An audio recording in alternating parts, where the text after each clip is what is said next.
ये कहानी एक ऐसे कपल की जो कि पहले बूढ़े थे, फिर जवान हो गए और अब यहाँ पे एडजस्ट होने में थोड़ा सा प्रॉब्लम हो रहा है क्योंकि मॉडर्न लोग, मॉडर्न जमाना, तुम लोग समझ रहे हो ना। तो स्टार्टिंग में हमें दिखाया जाता है एक गार्डन को जहाँ पे ग्रैंडपा और ग्रैंडमा होते हैं, जो वो कह रहे होते हैं कि मैं जवानी के दिनों में तुम्हें हनीमून पे नहीं ले गया और मुझे इस बात का बहुत ज्यादा अफसोस है। लेकिन ग्रैंडमा कहती है कि अरे चिल कर यार, अब तो हम लोग इतने बूढ़े हो गए, अब क्या तुम सोच रहे हो, चलो उस पेड़ को देख के आते हैं, क्या वो अभी भी बरकरार है या फिर टूट गया। तो इन्होंने एक एप्पल का पेड़ लगाया था, हालांकि उसके जिंदा बचने की ख्वाहिश बिल्कुल भी नहीं थी, मगर यहाँ पे ये जिंदा रहता है।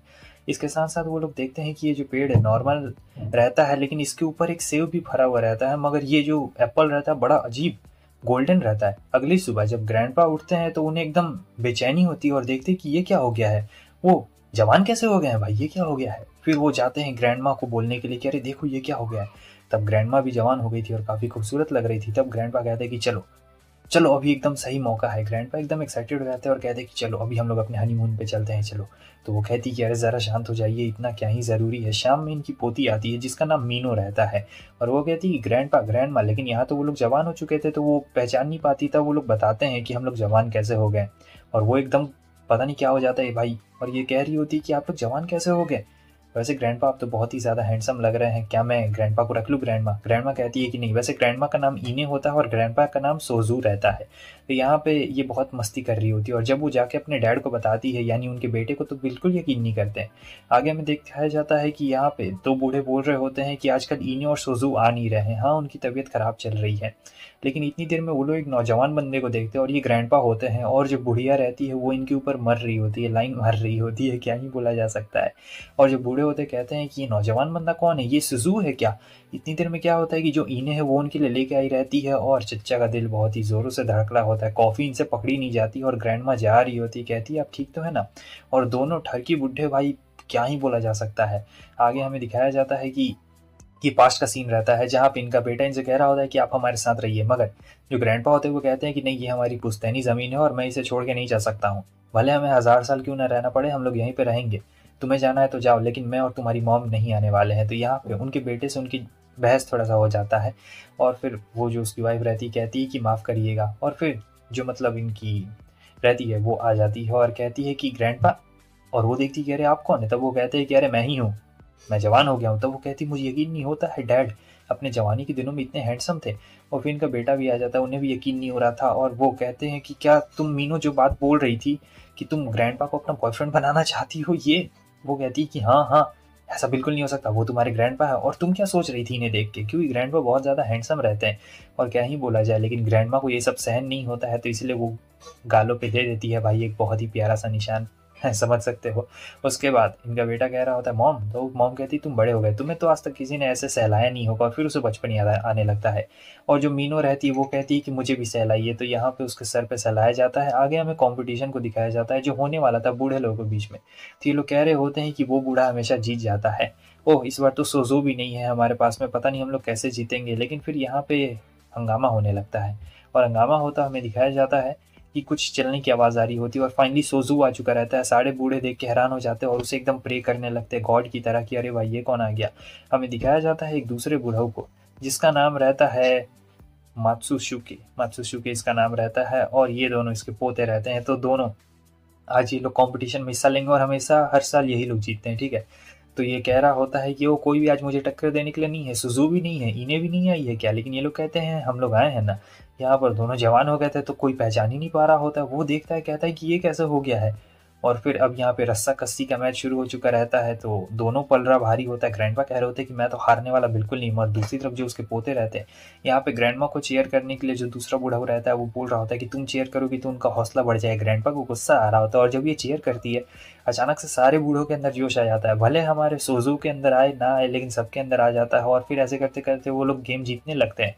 यहाँ पे इस बार ये लोग गेम जीतने वाले थे मगर फिर हम देखते हैं कि इनके हाथ में आ गया रहता है वो जो डंडा रहता है। और वैसे भी इनका 50 साल से ऊपर हो गया रहता है शादी का, तो ये लोग एक दूसरे के मूवमेंट्स को बहुत अच्छी तरीके से जानते थे, तो दोनों ये गेम भी बड़े आराम से जीत चुके रहते हैं। ऐसे करके मैच चलता है और वो लोग जीतते जाते हैं। आगे हमें इस बुढ़ऊ को दिखाया जाता है जहाँ पे इसके पोते कह रहे होते हैं कि वो तो खतरनाक है और ये गुस्से में कह रहा होता है कि एक तो सोजो ने पहले मुझसे इन्हें छीन ली और अब ये गेम भी जीत रहा है, मैं छोड़ूंगा नहीं। इतनी देर में इन्हें आती है और कहती है कि मैं तुम्हारे लिए खाने के लिए लाई हूँ। वो कहता है कि अरे तुम्हें सुजू के पास जाना चाहिए, वो गुस्सा होगा। लेकिन इन्हें कहती है कि नहीं, उसे काफ़ी अटेंशन पहले से ही मिल रही है, बहुत सारी बुढ़िया उस पर मर रही है। और फिर अब ये बताना शुरू कर देते हैं कि तुम्हारे जो पोते हैं काफ़ी एथलीट है और काफ़ी ज़्यादा अच्छे हैं। तुम्हें याद है ना तुम कैसे मुझ पे लाइन मारा करते थे और उसके पोते कह रहे थे क्या आप ये सच कह रहे हैं? और फिर ये कहती कि अच्छे से प्रैक्टिस करना, मैं नहीं चाहती हूँ कि तुम थोड़े कमज़ोर पड़ जाओ। और फिर इसके पोते समझ जाते हैं कि आखिर इसके ग्रैंडपा क्यों हमेशा लड़ते रहते थे सोज़ो से। हालांकि इसके ग्रैंडपा ने इसे भेजा हुआ रहता है कि जाओ तुम लोग सोज़ो के घर पे जाओ। तो यहाँ जब ये दरवाज़ा खोलती है दिखती है कि मीनू यहाँ पे सामने में रहता है। वो बंदा एकदम हैरान हो चुका रहता है। इसका नाम शोटा रहता है और शोटा इसी की क्लास में रहता है और इसका ध्यान भटक रहा होता है। मीनू काफ़ी खूबसूरत रहती है, असल में क्रश रहती है इसकी। और वो सोचता है कि ध्यान भटकाना पड़ेगा, मुझे क्या करना चाहिए क्या करना चाहिए। हाँ, गेम खेलता हूँ भाई, सबसे अच्छा काम यही रहेगा, गेम खेलता हूँ मज़ा आ जाएगा। तो वो गेम खेलता है। ये पूछती है कि क्या खेल रहे हो? और इधर इसकी ग्रैंड माँ और मॉम सोच रहे होते कि उसका बॉयफ्रेंड आया है, लेकिन ग्रैंड पा सोच रहे होते कि क्या ही। और फिर वो जाके बात करने लगती है। ये कह रहा होता है कि अरे यार ये दोनों मुझे ऐसे क्यों देख रही है। ग्रैंड पा तो काफ़ी अच्छे से बात कर रहे होते हैं। छोटा थोड़ा हैरान भी होता है कि भाई ये दोनों ऐसे क्यों देख रही हैं। और फिर यहाँ पे मजाक मस्ती चलते जा रही होती है और वो लोग कह रहे होते हैं कि हाँ हाँ सचमुच इसका बॉयफ्रेंड। ये ग्रैंड पा कहते हैं कि अरे शांत हो जाओ। और वो इससे कुछ कहने वाले होते हैं, ग्रैंड माँ उनका मुंह बंद कर देती है और छोटू सोच रहा होता है कि क्या। और फिर उतनी देर में वो चला भी जाता है और मीनू कह रही होती है कि आज तो मज़ा आ गया, मुझे और देर रुकना था। और बाद में वो अपने ग्रैंडपा से जाके कहता है कि मुझे फिर से उनके घर भेजिए, ठीक है। हमारे ग्रैंडपा यानी जो सोजो रहते हैं वो अपनी पोती को बता रहे होते हैं कि कैसे इनकी लव मैरिज हुई थी। मतलब उस ज़माने में लव मैरिज करना बहुत ज़्यादा ही डिफ़िकल्ट था और यहाँ तक कि इनके अपने फादर से भी हाथापाई हो गई थी। लेकिन इन यहाँ पोती को कहानी सुना रहे होते हैं कि कैसे बहुत सारी दिक्कतें आई। इनके डैड नहीं मान रहे होते, लेकिन फिर किसी भी तरीके से दोनों के बीच में लड़ाई होती है और इन्होंने अपने डैड को मना लिया रहता है। मीनू कहती है ग्रैंडपा तो खतरनाक थे और सिर्फ इतना ही नहीं, जो ग्रैंडमा है वो भी, मतलब जिस लड़की से मेरी शादी होने वाली थी ग्रैंडमा ने जाके उसे धमकाया था। हालांकि वो लड़की भी किसी और को पसंद करती थी तो वो मान गई रहती है। मीनू कहती है ग्रैंडमा आप तो सचमुच काफ़ी कूल थी, क्या आप वो डायलॉग वापस से मार सकती प्लीज़, एक बार एक बार एक बार। तो ग्रैंडमा मान चुकी रहती है और कहती है ठीक। और फिर भाई गजब धमकाती है, कहती है कि मेरे आदमी से दूर रहो। और ये तो एकदम खतरनाक वाला सीन हो जाता है। मीनू भी हैरान हो जाती है और दोनों एक दूसरे को हक कर रहे होते हैं। बड़ा ही अच्छा हक होता है। उसके आगे हमें दिखाया जाता है लड़के कह रहे होते हैं कि यार फार्मिंग बहुत बोरिंग है, सिर्फ बूढ़े लोग इसे करते हैं, फार्मिंग में बिल्कुल मज़ा नहीं है। लेकिन इतनी देर में वो लोग इने को देख लेते हैं और कहते हैं कि यहाँ तो पहले बूढ़े लोग रहते थे, ये कौन है। और भाई इनो को देख के भाई सबका दिल डोल जाता है। इन लड़कों का भी डोल गया, जबकि वो इससे काफ़ी बड़ी थी। और ये लोग सोच रहे होते हैं कि यार फार्मिंग तो अच्छी चीज़। और फिर ये लोग हमारे ग्रैंडपा को देखते हैं और वो कहती है कि अच्छे से घर जाना। और उसके बाद से हर दिन से वो लड़के इसे हाय बाय करते जाते थे, क्या पता नहीं क्या सोच रहे थे। आगे जो ग्रैंडमा रहती है वो यहाँ पे देखती है कि अरे ये क्या पार्सल आया हुआ है, ओ माय गॉड। ग्रैंडपा ने खरीदा हुआ रहता है तो वो कहती है कि तुम्हारा बहुत बहुत शुक्रिया। असल में ग्रैंडपा पहले खरीद नहीं पाते थे, इसलिए अभी उन्होंने ग्रैंडमा के लिए खरीदा है। तो यहाँ पे इने काफ़ी ज़्यादा खुश होती है और कहती है शुक्रिया ग्रैंडपा। और फिर वो लोग टीवी शो देख रहे होते हैं जहाँ पे ये नया टाइप का शो रहता है। ग्रैंडपा सोच रहे होते हैं कि ये सब आजकल जवान बच्चों का किया कराया है, मुझे ये सब बिल्कुल एक्साइटेड नहीं लगता है। लेकिन इने कह रही होती है कि काफ़ी एक्साइटेड है, क्यों ना हम लोग भी एक बार ट्राई करें। तब सोजो कह रहा होता है कि क्या सचमुच। ये दोनों एक दूसरे को ग्रैंडपा ग्रैंडमा ही बुला रहे होते हैं, ठीक है। तो वो कहती प्लीज़ एक बार। तो वो करने की कोशिश करते हैं और कह रहे होते हैं तो बताओ तुम्हें कैसा लग रहा है। तो एकदम हार्ट बीट तेज़ हो जाती है, दोनों की हो जाती है। तो इन्हें कहती है ठीक लग रहा है। सोजो कहता है कि मुझसे ये नहीं होने वाला है, ये सब आजकल के बस ऐसे ही दिखावा है, इसमें प्यार व्यार कुछ भी नहीं है, ये सब बस दिखावा है, ठीक है। और फिर आगे जब मीनू दरवाज़ा खोलती है तो इसे एक बुढ़िया मिलती है जो कुछ बोल रही होती है, पता नहीं क्या बक रही होती है बहुत ही अजीब भाषा में। मीनू को कुछ समझ ही नहीं आ रहा होता है कि अरे यार ये क्या बोल रही है। तो ये चिल्लाने लगती है कि ग्रैंड माँ आप कहाँ पर है यार। तब ग्रैंड माँ आ जाती है और फिर वो बात करने लगती है और फिर वो बताती है कि मैं जवान हो गई हूँ। तब वो कहती है कि इस बच्ची की शादी कर दो, ये बड़ी हो गई। लेकिन ग्रैंड माँ कहती है कि इसकी अभी शादी नहीं करने वाली मैं। बाद में इनका जो एक और बेटा रहता है उसकी बेटी यहाँ पे आई रहती है जिसका नाम शियोरी रहता है। तो इसके अपने डैड से लड़ाई हो गई रहती है तो ये यहाँ पे आई रहती है। और जो हमारी इने रहती है वो अपने बेटे से बात कर लेती है और कहती है कि हाँ हाँ ठीक है कोई बात नहीं। यहाँ पे ये बताती है कि मेरे डैड कितना ज़्यादा मुझे प्रेशर देते हैं पढ़ने के लिए और यहाँ तक कि मेरे कोई दोस्त भी नहीं है, सब लोग मुझे बहुत ज़्यादा प्रेशर देते हैं। मैं अपनी पूरी कोशिश कर रही हूँ लेकिन पता नहीं सबको क्या लगता है कि मैं अपनी कोई कोशिश ही नहीं कर रही। ग्रैंडमा कहती है कि अरे तुम टेंशन क्यों लेती हो, बिल्कुल टेंशन नहीं लेने का, टेंशन देने का। जैसे कि वो पुराने ज़माने में उससे कहा करती थी, मतलब जब वो बूढ़ी थी, अब तो एक नया ज़माना आ चुका है ना, इसीलिए। और ये बहुत ज़्यादा खुश हो जाती है। पास्ट के सीन में हमें दिखाया जाता है कि कैसे सोजो इनो के चलते जा नहीं पाता है घूमने के लिए, क्योंकि इन्होंने बोला था कि हम लोग घूमने जाएंगे, लेकिन इन्हें की तबीयत खराब हो जाती है और सोजो कहता है कि मैं नहीं जाने वाला तुम्हारे बिना। इन्हें कहती है कि अरे तुम चल जाओ मेरे बिना, बच्चों को ले जाओ घुमाने के लिए। लेकिन सोजो कहता है कि ना, तुम्हारी तबीयत खराब हो गई, मैं तुम्हें छोड़ के कहीं नहीं जाने वाला, यहाँ से मैं 1 इंच भी नहीं हिलने वाला हूँ। आगे हमें दिखाया जाता है प्रेजेंट के सीन में जहाँ वो सोच रही होती है कि क्या मुझे स्विम सूट पहनना चाहिए। वैसे ये ठरकी आदमी है बहुत, भले ही बूढ़ा हो गया था तो क्या हुआ, ये बहुत ठरकी था, ये स्विम सूट में देख के तो पक्का पगला जाएगा। लेकिन इसने मुझे जो ड्रेस दिया है मैं वही पहनूंगी, वही ज़्यादा बेहतर रहेगा। यहाँ पे शियोरी भी रहती है और वो कह रही होती है कि हाँ हाँ आप लोग तो बहुत ज़्यादा ही। और फिर एक कॉल आ जाता है, तो यहाँ पे एक कॉल आता है जहाँ पे एक बंदा इसे मॉम कह रहा होता है और कहता है कि मॉम मुझे थोड़े पैसों की ज़रूरत है। इन्हें कहती है कि क्या तुम, और वो कहता है कि मॉम आपकी आवाज़ बहुत जवान हो गई। तब ये कहती है कि हाँ मैं जवान हो गई हूँ, और फिर ऐसे ही मजाक करने लगती है और कहती है कि बेटा ये तुम क्या बोल रहे हो, क्या पैसे की ज़रूरत है। हालांकि इन्हें पता रहता है कि ये उनका बेटा नहीं है और ये किसी और का कॉल आया रहता है, समझे, कोई बंदा इनसे पैसे ऐंठने की कोशिश कर रही होती है। तब ये बोल देती है मुझे पता है तुम मेरे बेटे नहीं हो, लेकिन अगर तुम्हें मेरा पैसा चाहिए तो मैं तुम्हारी मदद कर सकती हूँ। फिर वो फ़ोन काट देता है और कहता है कि धक्तरी की ये क्या हो गया। लेकिन अगले दिन वही बंदा पकड़ा जाता है, उसने पुलिस के सामने सरेंडर कर दिया था। उसके आगे हमें दिखाया जाता है कि दोनों बैठे हुए रहते हैं और दोनों मज़े कर रहे होते हैं, जहाँ पे इन्हें कहती है कि मुझे बिना चश्मे के भी अब बहुत कुछ दिखाई दे रहा है। शियोरी कह रही होती है कि ज़रा ये पढ़िए कैलेंडर में क्या लिखा था। वो पढ़ लेती है बड़े आराम से, और जो सुजू रहता है वो भी पढ़ लेता है। और यहाँ पे ऐसे ऐसे वो उन्हें वर्ड पढ़वा रही होती है जहाँ पे दोनों काफ़ी ज़्यादा ब्लश करने लगते हैं, मतलब एकदम फ्लर्टिंग टाइप का हो जाता है, ठीक है। जो शिहोरी रहती है वो उनकी पोती रहती है एक तरीके से। और फिर वो बोल रही होती है कि आप दोनों हाथ पकड़ के चलिए ना, हाथ पकड़ के चलने मज़ा आया। तब ये लोग कहते हैं कि बूढ़े लोग हाथ पकड़ के चलते तो एक समझ भी आता है, लेकिन अभी हम लोग अंदर से बूढ़े ही हैं, भले बाहर से हम लोग जवान हो गए, अंदर से बूढ़े हैं। अगले दिन जब ये लोग जा रहे होते हैं तो बहुत ज़्यादा कड़ाके की ठंड पड़ रही होती है। इतनी देर में जो शिजू होता है वो नोटिस करता है कि इन्हें ने ग्लव्स पहने नहीं है, और इन्हें ने जानबूझ के ग्लव्स नहीं पहने हुए रहते हैं, क्योंकि वो देखना चाहती थी कि सोजू उसके ऊपर कितना ध्यान दे रहा है। मतलब आज इतने साल हो गए भाई रहते हुए, 50 साल के ऊपर हो गया, अब देखते हैं ध्यान दे रहा है कि नहीं। लेकिन फिर वो बोलता है कि अरे तुमने ग्लव्स क्यों नहीं पहने, मतलब इतनी ज़्यादा ठंड बढ़ रही है, तुम्हें ग्लव्स पहन लेने चाहिए। इन्हें कहती है कि ओह माफ़ करना, मैं ग्लव्स गलती से घर पे भूल आई थी। तब सोजू कहता है कि अच्छा कोई बात नहीं, और वो धीरे धीरे करके हाथ पकड़ लेता है। इन्हें भी एकदम हाथ कस के पकड़ लेती है और फिर दोनों चलते जाते हैं। उसके नेक्स्ट सीन में हमें दिखाया जाता है वो लोग अपने दूसरे बेटे के पास आए रहते हैं जो कि डॉक्टर रहता है। वो देख के हैरान होते हैं कि इसके पेरेंट्स एकदम यंग हो गए हैं, उसे यकीन नहीं हो रहा था। और फिर वो चेकअप कर रहा होता है कि यार कहीं सचमुच दोनों ठीक तो है ना, कहीं दोनों पगला तो नहीं ना गए हैं। यहाँ पे वो चेकअप करता है और दोनों बिल्कुल ठीक रहते हैं। तो हमें बैक स्टोरी ये बताई जाती है कि कैसे जो हमारी ग्रैंडमा है उन्हें बहुत तेज़ बीमारी हो गई थी, और ग्रैंडपा हमेशा प्रे करते थे, और ग्रैंडमा बहुत ज़्यादा बीमार थी। कोई भी डॉक्टर मतलब उन्हें ठीक नहीं कर सकता था। तो इनके बेटे ने सोचा था कि मैं ही इसका कुछ इलाज ढूंढूंगा, इसलिए इसने बहुत मेहनत करके पढ़ाई की और ये डॉक्टर बन गया। और अभी ये बहुत ज़्यादा खुश है कि इसकी मॉम वापस से ठीक हो गई है, और सोच रहा होता है बचपन के बारे में सोच रहा होता है। उसके बाद हमें दिखाया जाता है कि ये लोग मस्त अपना कर रहे होते हैं, और आगे अब ये भी पता लगता है कि कैसे ये जो पेड़ टूटने वाला था इन्होंने इस पेड़ को जोड़ा था, जो ये एप्पल का पेड़ रहता है, ठीक है। ये सारा पास्ट का बात रहता है, लेकिन उसमें अभी भी सेब नहीं फरा था, और एक दिन वो सेब फर गया था जो इन लोगों ने खा लिया। वो एक गोल्डन सेब रहता है। और फिर इसके आगे तो आपको पता ही है कि क्या हुआ था। इन्हें भी नहीं पता था कि सेब खाने के बाद क्या होगा। और फिर वो पेड़ रात में टूट जाता है और कहता है तुम लोग का शुक्रिया। तो इन दोनों को एक ही सपना आया रहता है उस चीज़ का, और ये लोग कह रहे होते कितना ज़्यादा अजीब है ना। वैसे इनकी एनिवर्सरी भी रहती है, और ग्रैंडपा हमेशा एनिवर्सरी पे कुछ करते हैं, मतलब शोजू हमेशा कुछ करता है इन्हें के लिए। तब वो कहती तुमने कुछ बनाया है क्या। वो कहता है कि नहीं मैंने कुछ भी नहीं बनाया। इन्हें कहती कि अच्छा तुमने कुछ भी नहीं बनाया, मैं देख लेती हूँ फ्रिज में अगर कुछ खाने के लिए हुआ तो हम लोग खा लेंगे, वरना क्या ही होगा। जब वो फ्रिज खोलती है तो देखती है कि केक रहता है, और कहती है कि मेरा कितना झूठा हस्बैंड है, तुमने कहा तुमने मेरे लिए कुछ नहीं बनाया लेकिन तुमने तो बनाया है। वो कहता है कि तुमने भी तो कहा कि तुमने मेरे लिए कुछ नहीं बनाया, लेकिन तुमने भी मेरे लिए केक बनाया है, क्योंकि वहाँ पे दो दो केक रहते हैं। वैसे इनका ऐसे ही मस्ती मजाक चलते रहता है, ठीक है। और दोनों बड़े प्यार से और आराम से केक खा रहे होते हैं। ग्रैंडपा स्कूल नहीं जा पाए थे बचपन में क्योंकि इनके डैड ने इन्हें नहीं जाने दिया था, और वो कहते हैं ग्रैंडमा से कि तुम तो गई होगी, तुम तो टोक्यो में थी ना, पढ़ रही थी। तो फिर बताती कि हाँ उसके बाद टोक्यो शहर तबाह हो गया। वैसे यहाँ भी बहुत सारी चीज़ें मिलती है खाने को, और बहुत सारी चीज़ें मिलती है। सुजू कहता है लेकिन जो टोक्यो में मिलता होगा यहाँ नहीं मिलता है, क्योंकि ये तो एक गाँव है ना। वो कहती है कि हाँ ये बात तो तुम बिल्कुल सही कह रहे हो, मगर यहाँ पे कुछ ऐसी चीज़ें भी मिलती है जो कि शायद कहीं भी नहीं मिलती है, पूरी दुनिया में कहीं भी नहीं।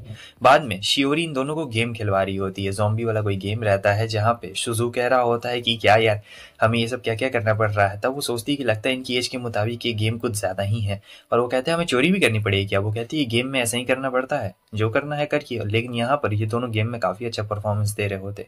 वो देख के थोड़ा सा मतलब हैरान भी हो चुकी रहती है कि भाई ये लोग क्या परफॉर्मेंस दे रहे हैं, क्योंकि जो हमारा सुजू यानी ग्रैंडपा रहते हैं वो एक के बाद एक भाई ज़ॉम्बीज को टपकाते जा रहे होते हैं, और जो इन्हें रहती है वो तो खतरनाक वो भी मार रही होती है। मतलब यहाँ खतरनाक वाली भाई लड़ाई चल रही होती है देखा जाए, और एक दिन में ही पूरा गेम कंप्लीट कर लिया था। उसके अगले दिन हम देखते हैं कि मीनो आती है जो कि शियोरी को देखती है बैठे हुए, और कहती है कि अरे यार तुम मुझसे मुंह क्यों फेरी रहती हो, याद है हम लोग बचपन में कितना खेला करते थे। शियोरी कहती कि हाँ हाँ मुझे अभी भी याद है। मीनो कह रही होती कि वैसे तुम ग्रैंडपा को पसंद करती हो ना बहुत ज़्यादा। वो कहती है कि नहीं नहीं ऐसी कोई भी बात नहीं है, लेकिन जो हमारे ग्रैंडपा रहते हैं उन्होंने सुन लिया रहता है और उनका एकदम अजीब चेहरा हो गया था। कहते हैं कि ये सब क्या बोल रही हो, और फिर वो माफ़ी मांग रही होती, कहती है कि माफ़ कर देना मुझे ग्रैंडपा, वो ग्रैंडपा ही बोल रही होती है, भले यंग हो गया है तो क्या हुआ, फिर भी अभी ये ग्रैंडपा ही बोल रही होती है। अगले सीन में हम देखते हैं कि फिर से सपना आता है शिज़ुको, वही ये सपना उसे बार-बार आ रहा होता है और सोच रहा होता है कि ये जगह बहुत ही ज़्यादा अजीब है, मानना पड़ेगा। वैसे मैं अपनी जवानी के दिनों में ओहो! बहुत ज़्यादा मैं मज़े कर रहा हूँ सचमुच, और वो भी काफ़ी ज़्यादा मज़े कर रही है। सच कहूँ तो काफ़ी ज़्यादा अच्छा लग रहा है, लेकिन अचानक से ये पलट चुका रहता है और फिर वो जब इने को उठाता है, तब वो देखता है कि वापस से मैं बूढ़ा हो गया, ये कैसे हो गया है? वो कह रही होती है कि तुम वापस से बूढ़े हो गए, तब ये कहता है अब तो तुम मुझे पसंद नहीं करोगी। इने कहती है कि मैंने हमेशा दिल से तुम्हें पसंद किया है। तुम जवान हो या बूढ़े हो इससे मुझे कोई भी फ़र्क नहीं पड़ता, मैं हमेशा तुम्हें ही पसंद करूँगी। ये सुन के सुज़ू को एकदम आँसू आ जाते हैं और वो कहने लगता है कि ठीक है, अगर ऐसी ही बात है तो हम लोग ट्रिप पे जाने वाले हैं, और मैं बूढ़ा हो गया तो क्या हुआ? मैं फिर भी तुम्हारे साथ ट्रिप पे चलूँगा, ठीक है? और हम लोग वो सारी मस्ती करेंगे जो हम लोग मस्ती करना चाहते थे। भले मेरी बॉडी अब वापस से बूढ़ी जैसी हो गई है, लेकिन अभी भी इनमें स्ट्रेंथ वही जवानी वाला ही रहता है, समझे? मतलब सिर्फ डायनेमिक्स थोड़ा सा चेंज हो गया है। जब ये लोग अपने बेटे के पास जाते हैं तो उसका बेटा देख के हैरान हो जाता है, कह रहा होता है कि आपकी बॉडी तो ठीक है डैड, मगर ये सब।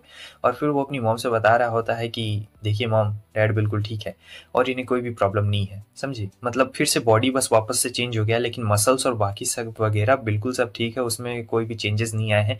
तो ये काफ़ी ज़्यादा अच्छी बात है। ये सुन के इनो को चैन आता है और सोच रही होती है कि क्या यार, अब यहाँ क्या होने वाला है, ये वापस से बूढ़े हो गए हैं और मेरे बच्चे भी बहुत ज़्यादा बूढ़े हो चुके हैं। क्या मैं तो इतनी जवान हूँ, कहीं मुझे अकेले तो नहीं ना मरना पड़ेगा? नहीं, मैं अकेले नहीं मरना चाहती हूँ यार, बिल्कुल भी नहीं। लेकिन जब उनका बेटा आके देखता है तो ये क्या, ये दोनों तो दादा पोती लग रहे हैं।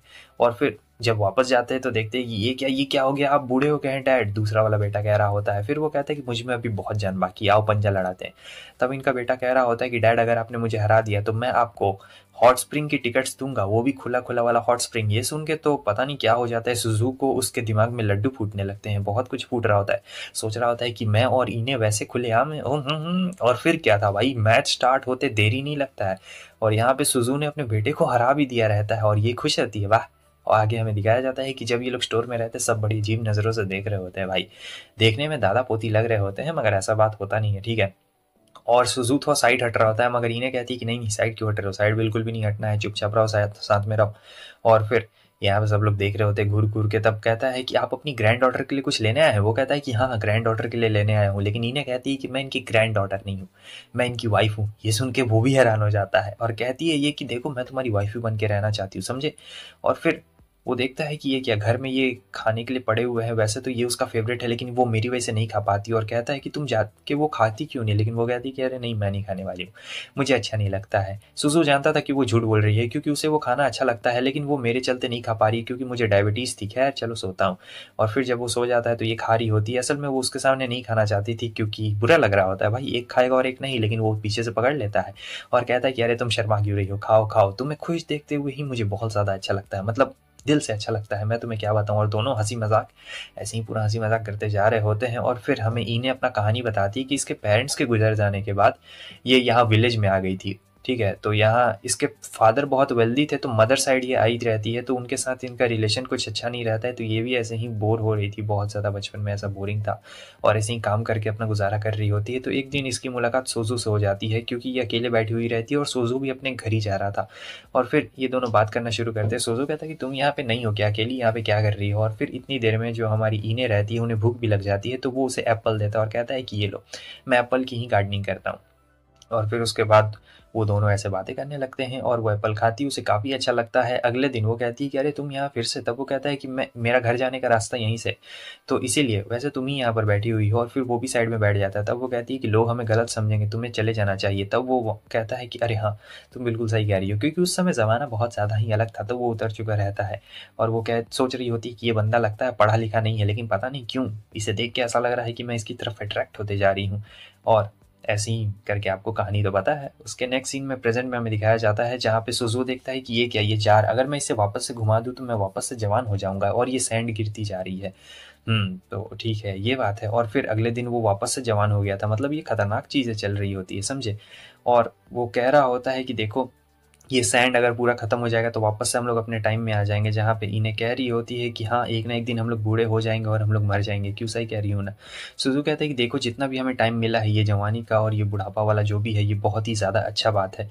हम लोग अपने बेटे से ज़्यादा नहीं जीने वाले हैं। मतलब हमारे पास लिमिटेड ही टाइम है, लेकिन जो भी टाइम है हम लोग उसे अच्छे से जिएँगे। क्यों इन्हें? क्या कहती है वो? इन्हें कहती है कि हाँ, तुम बिल्कुल सही कह रहे हो, जितना भी टाइम मिला है हम लोग उसे अच्छी तरीके से जिएंगे। और फिर क्या था भाई, दोनों एकदम दूसरे को हक कर लेते हैं। आगे हमें उन दोनों बच्चों को दिखाया जाता है जो जा रहे होते हैं और कहते हैं यहाँ कितनी शांति है, यहीं पे आना अच्छा लगता है हमें तो। और इन्हें कहती है कि अभी यहाँ पे पेस्टिसाइड्स छीटे जाएंगे तो कुछ दिन तुम लोग यहाँ पे मत आना। तो वो कहते हैं कि ठीक है। और फिर एक बहुत ही तेज कार की आवाज़ें आ रही होती है, और वो कार जो रहता है हमारा सुजू चला के आ रहा होता है, समझे। और ये तो पेस्टिसाइड छीटने वाला गाड़ी रहता है, मस्त ये लोग पेस्टिसाइड छीट रहे होते हैं। आगे हमें दिखाया जाता है उसी बुढ़ऊ को जो अपने पोते को कह रहा होता है, मैंने तुमसे कहा था किसी को काम पे लाओ, लेकिन तुमने भाई तुम्हें यही मिला। और फिर अब ये लोग काम करने लगते हैं। तो फिर यहाँ काम करते करते उसका पोता कह रहा होता है कि हमें पूरा घर साफ सफाई करना है। और वो जो ओल्ड मैन रहता है जिसका नाम मात्सू रहता है वो कह रहा होता है कि हमें इन सभी चीज़ों को फेंकना है, वैसे भी मेरा बेटा यहाँ पे नहीं रहता है और पोते भी यहाँ नहीं रहेंगे तो हमें क्या ही करना है। और फिर एक बड़ा सा ब्लैक बॉक्स भी रहता है जो पता लगता है कि इसकी वाइफ की निशानी रहती है। तब ये कहता है कि मैं इसके बारे में सोचूंगा, इसे फेंकना है या फिर नहीं फेंकना है। और वो बता रहा होता है कि कैसे जो मेरा बेटा रहता है वो तो बाहर रहता है और मेरे पोते भी शायद ही यहाँ पे रहने वाले हैं। तो सुजू, मुझे लगता है कि मुझे ये घर तोड़वा देना चाहिए, यहाँ पे कोई नहीं रहेगा, इसे बेच के ही मुझे यहाँ से चले जाना चाहिए अपने बेटे के पास में। सुजू कहता है कि अरे नहीं, देखना पड़ेगा। तब ये कॉल करता है अपने फ्रेंड को और फिर सुजू उसके पोते के साथ रहता है। पूछता है तुम क्या करना चाहते हो। तब कहता है कि मैं यहीं पे रहना चाहता हूँ क्योंकि मैं बड़ा यहीं पे हुआ हूँ और मैं एक बहुत बड़ा सॉकर प्लेयर या फिर कुछ भी बनना चाहता हूँ, मतलब टोक्यो में जाके कुछ भी बनना चाहता हूँ, लेकिन मुझे यहाँ पे छोड़ने का मन नहीं करता है क्योंकि ये मेरे दादा की विरासत है। और मुझे लगता है कि किसी न किसी को तो इसका ख्याल रखना ही चाहिए। और वह अपना भी ख्याल थोड़ा-सा रख ही लूँगा, भले मैं कुछ भी बन जाऊँ, लेकिन मैं इस जगह को नहीं छोड़ना चाहता हूँ। ये जगह मुझे बहुत ज़्यादा अच्छी लगती है। ये बात उसका दादा भी सुन रहा होता है और वो बहुत ज़ोर से रोने लगता है। सुज़ू कहता है कि तुम्हारा ग्रैंड डॉटर तो बहुत अच्छा है भाई, बहुत अच्छा। आगे हमें दिखाया जाता है शियोरी को जो कि लेटी हुई रहती है और सोच रही होती है उस दिन मैंने ग्रैंडपा को क्या कह दिया था कि आप पढ़े लिखे नहीं, आप मेरे टीचर होने के लायक नहीं है। लेकिन फिर लड़कियाँ कह रही होती देखो वहाँ कौन हैंडसम है। ये देखती है कि अरे ये क्या, ये तो ग्रैंडपा ही हैं। आखिर ये क्या कर रही है, पढ़ाई कर रहे हैं। अरे हाँ, ग्रैंडमा ने मुझे बताया था कि ये बचपन में पढ़ नहीं पाए थे क्योंकि जो ग्रेट ग्रैंडपा है वो नहीं चाहते थे कि ये पढ़ें, और ये पढ़ रहे हैं। और फिर इससे उसे मोटिवेशन मिल जाता है और वो पढ़ने के लिए खुद ही बैठ चुकी रहती है और वो ग्रैंडपा को थैंक कह रही होती है क्योंकि एग्जाम में अच्छा नंबर आया था। उन्हें कुछ समझ नहीं आता कि ये क्या कह रही है और कहते हैं कि अरे भाई मैंने क्या किया है। सीन कट होता है, हमें दिखाया जाता है जो मीनू रहती है वो स्कूल से जल्दी जा रही थी। कहती है कि बाय। जो छोटा रहता है वो उसके साथ पढ़ना चाहता था तो अब ये लोग यहाँ पे पढ़ रहे होते हैं। असल में ये एकदम डेट की तरह रहता है, मगर सोटा को यहाँ पे शर्म आ रही थी क्योंकि वो मीनू को पटाना चाहता था एक तरीके से, सही बोलूँ तो। और ये लोग ग्रैंड पेरेंट्स के बारे में बात करने लगते हैं कि तुम्हें मेरे ग्रैंडपा और ग्रैंडमा कैसे लगते हैं। और फिर यही चीज़ के बारे में वो लोग बात कर रहे होते हैं। तब छोटा सोच सोच के जवाब दे रहा होता है और कहता है कि अच्छा ज़रा 1 मिनट रुकना, मैं बाथरूम होकर आता हूँ। और फिर मीनू को याद आ रहा होता है कि कैसे उसके ग्रैंडपा ने कहा था कि छोटा बहुत समझदार लड़का और मैं उसे अपना ग्रैंड चाइल्ड मतलब बनाना चाहता हूँ, तुम कुछ भी करके करो उसे। और आगे हमें दिखाया जाता है कि इन्हें स्कूल में इनविटेशन मिला हुआ रहता है, मगर ग्रैंडपा कहते हैं हम लोग कैसे जाएंगे उस दिन।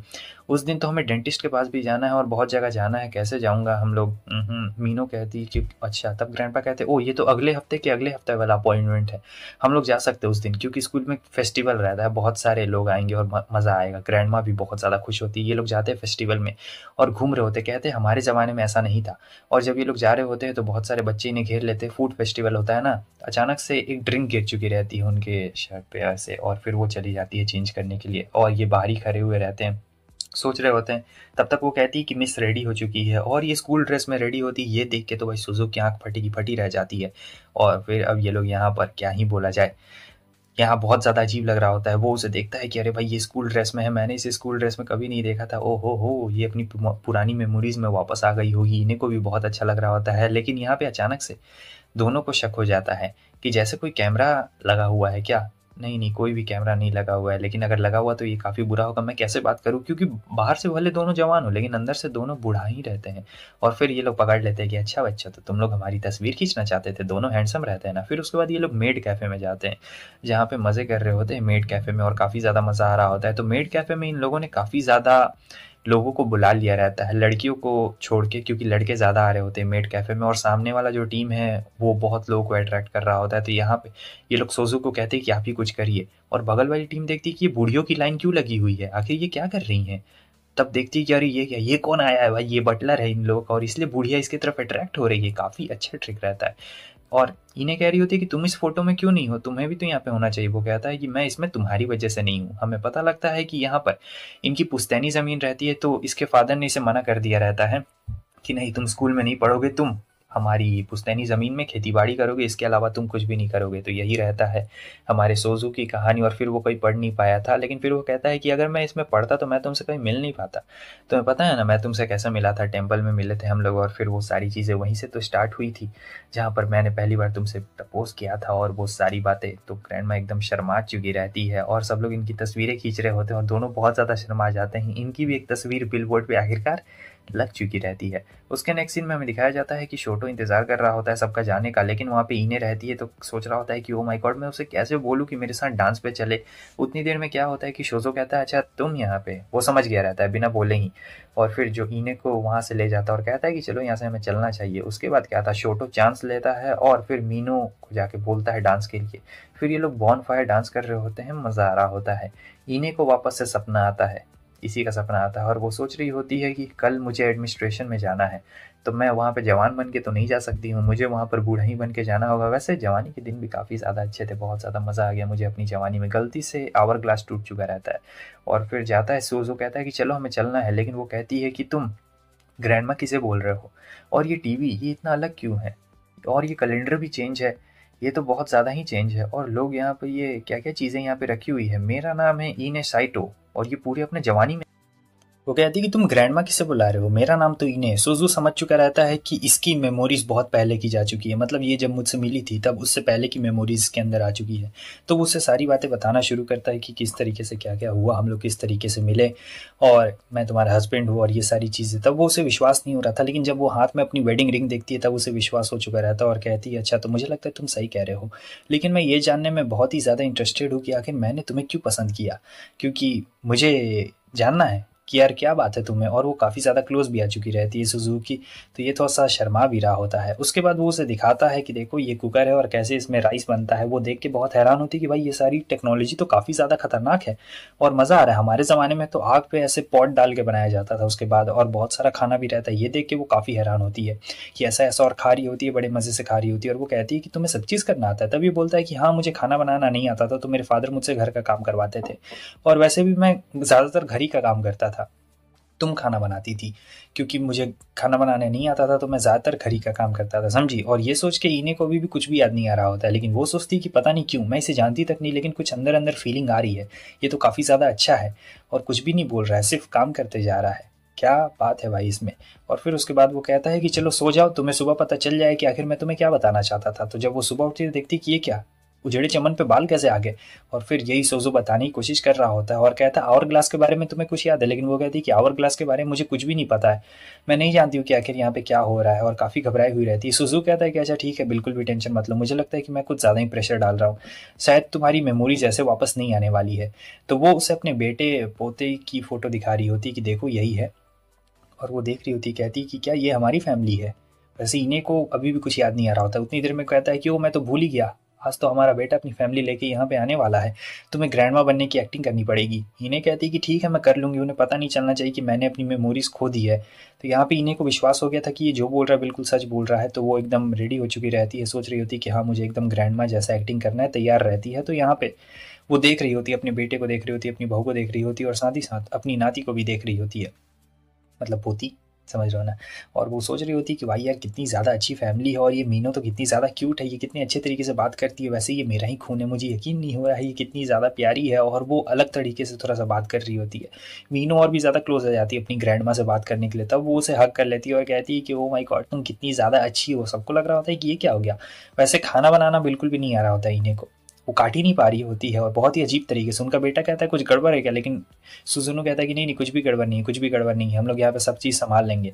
वो कहता है कि ठीक है मैं देख लेता हूँ, ठीक है। और फिर वो उसकी मदद कर रहा होता है और कहता है कि देखो ऐसे ऐसे सब्जी काटा जाता है, हालांकि उसे अभी भी कुछ भी याद नहीं आ रहा होता है, मगर कुछ जो एहसास होता है ना अंदर से, वो हल्का सा उसे एहसास रहता है कि अच्छा ऐसे काटा जाता है और ये सारा काम कर रहा होता है। ये लोग कहते हैं कि आज खाना थोड़ा अलग है, ग्रैंडपा कहते हैं खाओ चुपचाप। आगे में दिखाया जाता है कि इनके बेटे की जो कंपनी रहती है वो निकालने वाली थी इसे, क्योंकि इसके ऊपर वर्क फोर्स बहुत ही ज़्यादा पड़ रहा था। सो उसके बाद हम देखते हैं कि वो अपनी मॉम और डैड को बता रहा होता है कि किस तरीके से मेरी जो कंपनी हो सके तो बंद होने वाली है। सुजू कहता है कि तुम टेंशन क्यों लेते हो, तुम आ जाना, अगर तुम्हारा वहाँ पे कुछ नहीं होगा तो हमारे पास आ जाना। लेकिन वो कहता है कि नहीं मैं आप लोगों के ऊपर प्रेशर बिल्कुल भी नहीं देना चाहता हूँ।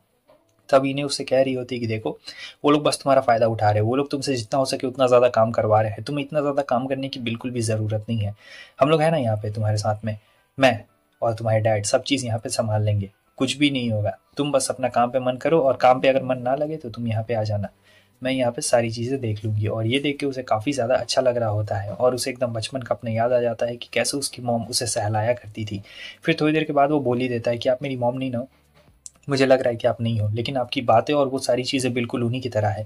इन्हें सोच रही होती है कि कहीं से मेरे बारे में पता तो नहीं ना चल गया कि मुझे कुछ भी मेमोरीज़ याद नहीं है, लेकिन जब वो बोलता है कि आप बिल्कुल पहले जैसी हैं, तब इन्हें का यहाँ पे दिल पिघल चुका रहता है अपने बेटे को देख के और वो उसके सर पे अपना हाथ फेर रही होती है। उसके नेक्स्ट सीन में हमें दिखाया जाता है सुजुई से लेके जाता है कि यहाँ पे हम लोग मिले थे और यहाँ पे मैंने तुम्हें प्रपोज़ किया था।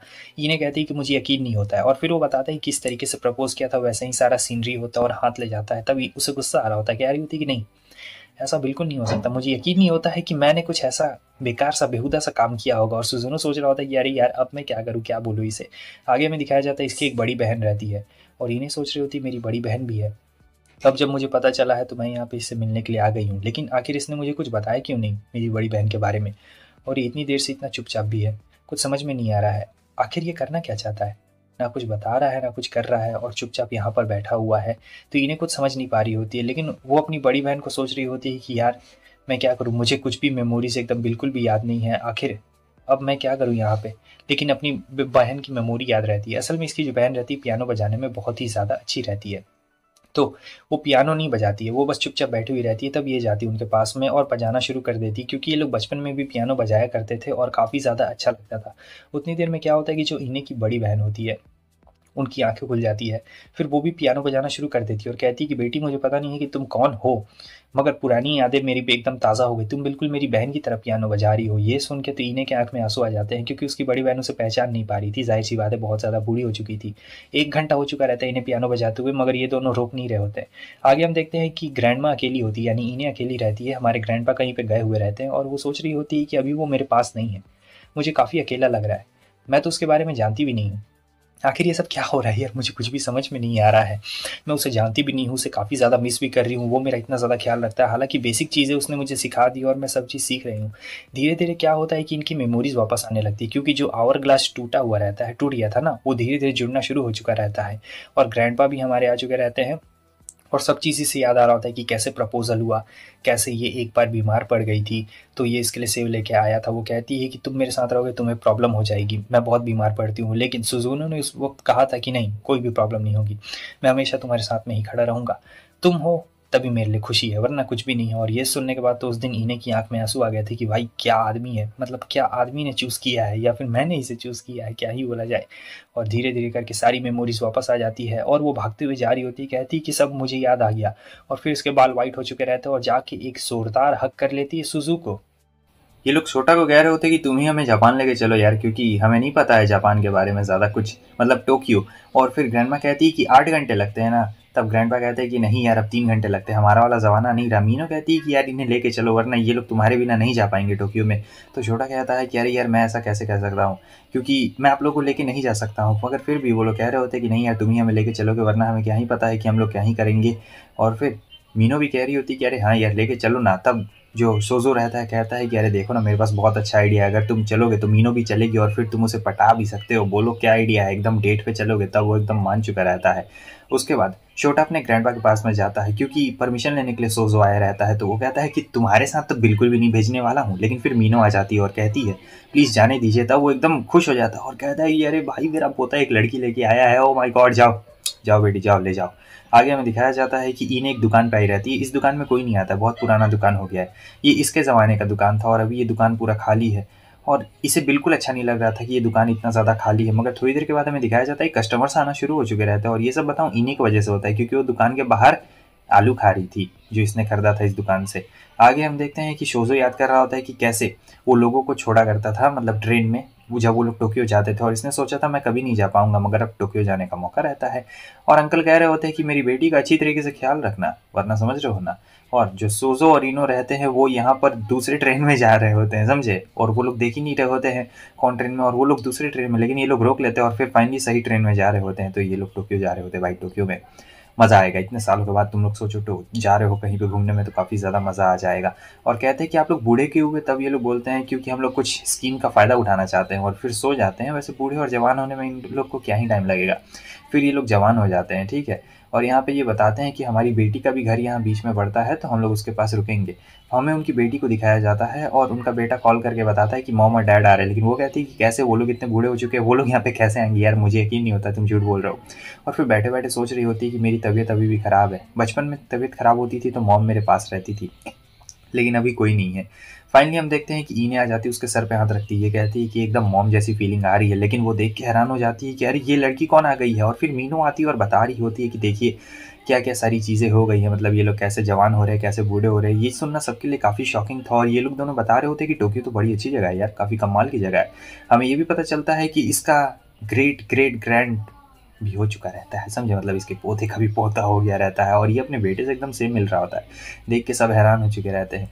उसके बाद इनी और शोजो जाते हैं, थोड़ा बहुत मज़े कर रहे होते हैं, यहाँ पर बाहर में जा रहे होते हैं और ये कुछ खरीदने के लिए आया रहता है जो कि बूढ़े लोग खरीदते हैं लेकिन अपने लिए। और फिर देखती है इतना भीड़ क्यों है, तब हमारा हैंडसम मैन यहाँ पे पोज मार रहा होता है, समझे, पुराने फिल्मों की तरह, और लगता है ऐसे मज़ा आ रहा था। फिर ये लोग कुछ खाने होने के लिए भी जाते हैं मस्त, जहाँ पे इन्हें कहती है कि हमें बांटना चाहिए, मगर मीनो कहती है कि नहीं, ये आप लोगों के लिए, आप दोनों खाइए। और ये लोग खाते हैं तो ये चीज़ बहुत ज़्यादा टेस्टी लगती है, ये डेजर्ट तो बहुत ही ज़्यादा काफ़ी कमाल का रहता है, एकदम मज़ा ही आ चुका रहता है। फाइनली ये लोग फोटो शूट करवाने के लिए जाते हैं, तो ये लोग को फोटो शूट करवाने नहीं आता, बहुत ही बेकार तस्वीर ये लोग खिंचवा रहे होते हैं। तब मीनो कहती है कि आप हमें और शोटा को देखिए, और फिर ये लोग तस्वीर खिंचवा के दिखाते हैं कि ऐसे खिंचवाना है। तब ये लोग दोनों भी जाते हैं और कहते हैं कि ठीक है, हम लोग भी उनकी तरह तस्वीर लेंगे, लेकिन अजीब रहता है भाई थोड़ा। उसके बाद ये लोग थोड़ा एक फैमिली फ़ोटो भी लेते हैं। तो जो इनका ग्रेट ग्रैंड चाइल्ड रहता है वो कहता है कि दादाजी आप मेरे लिए लेके आए क्या। वो कहता है कि हाँ, लेकिन ये पुराने वाले लट्टू लेके गया रहता है, और वो कहता है कि मुझे ये लट्टू नहीं चाहिए। तब एक और पोता आता है और कहता है कि ये इनकी बात कर रहा है, ये आपके पुराने लट्टू से नहीं खेलेगा, और वो रोने लगता है कि नया खिलौना। तब ये कहता है कि अगर तुम जीत जाओगे तो मैं नया खिलौना दिलवाऊंगा।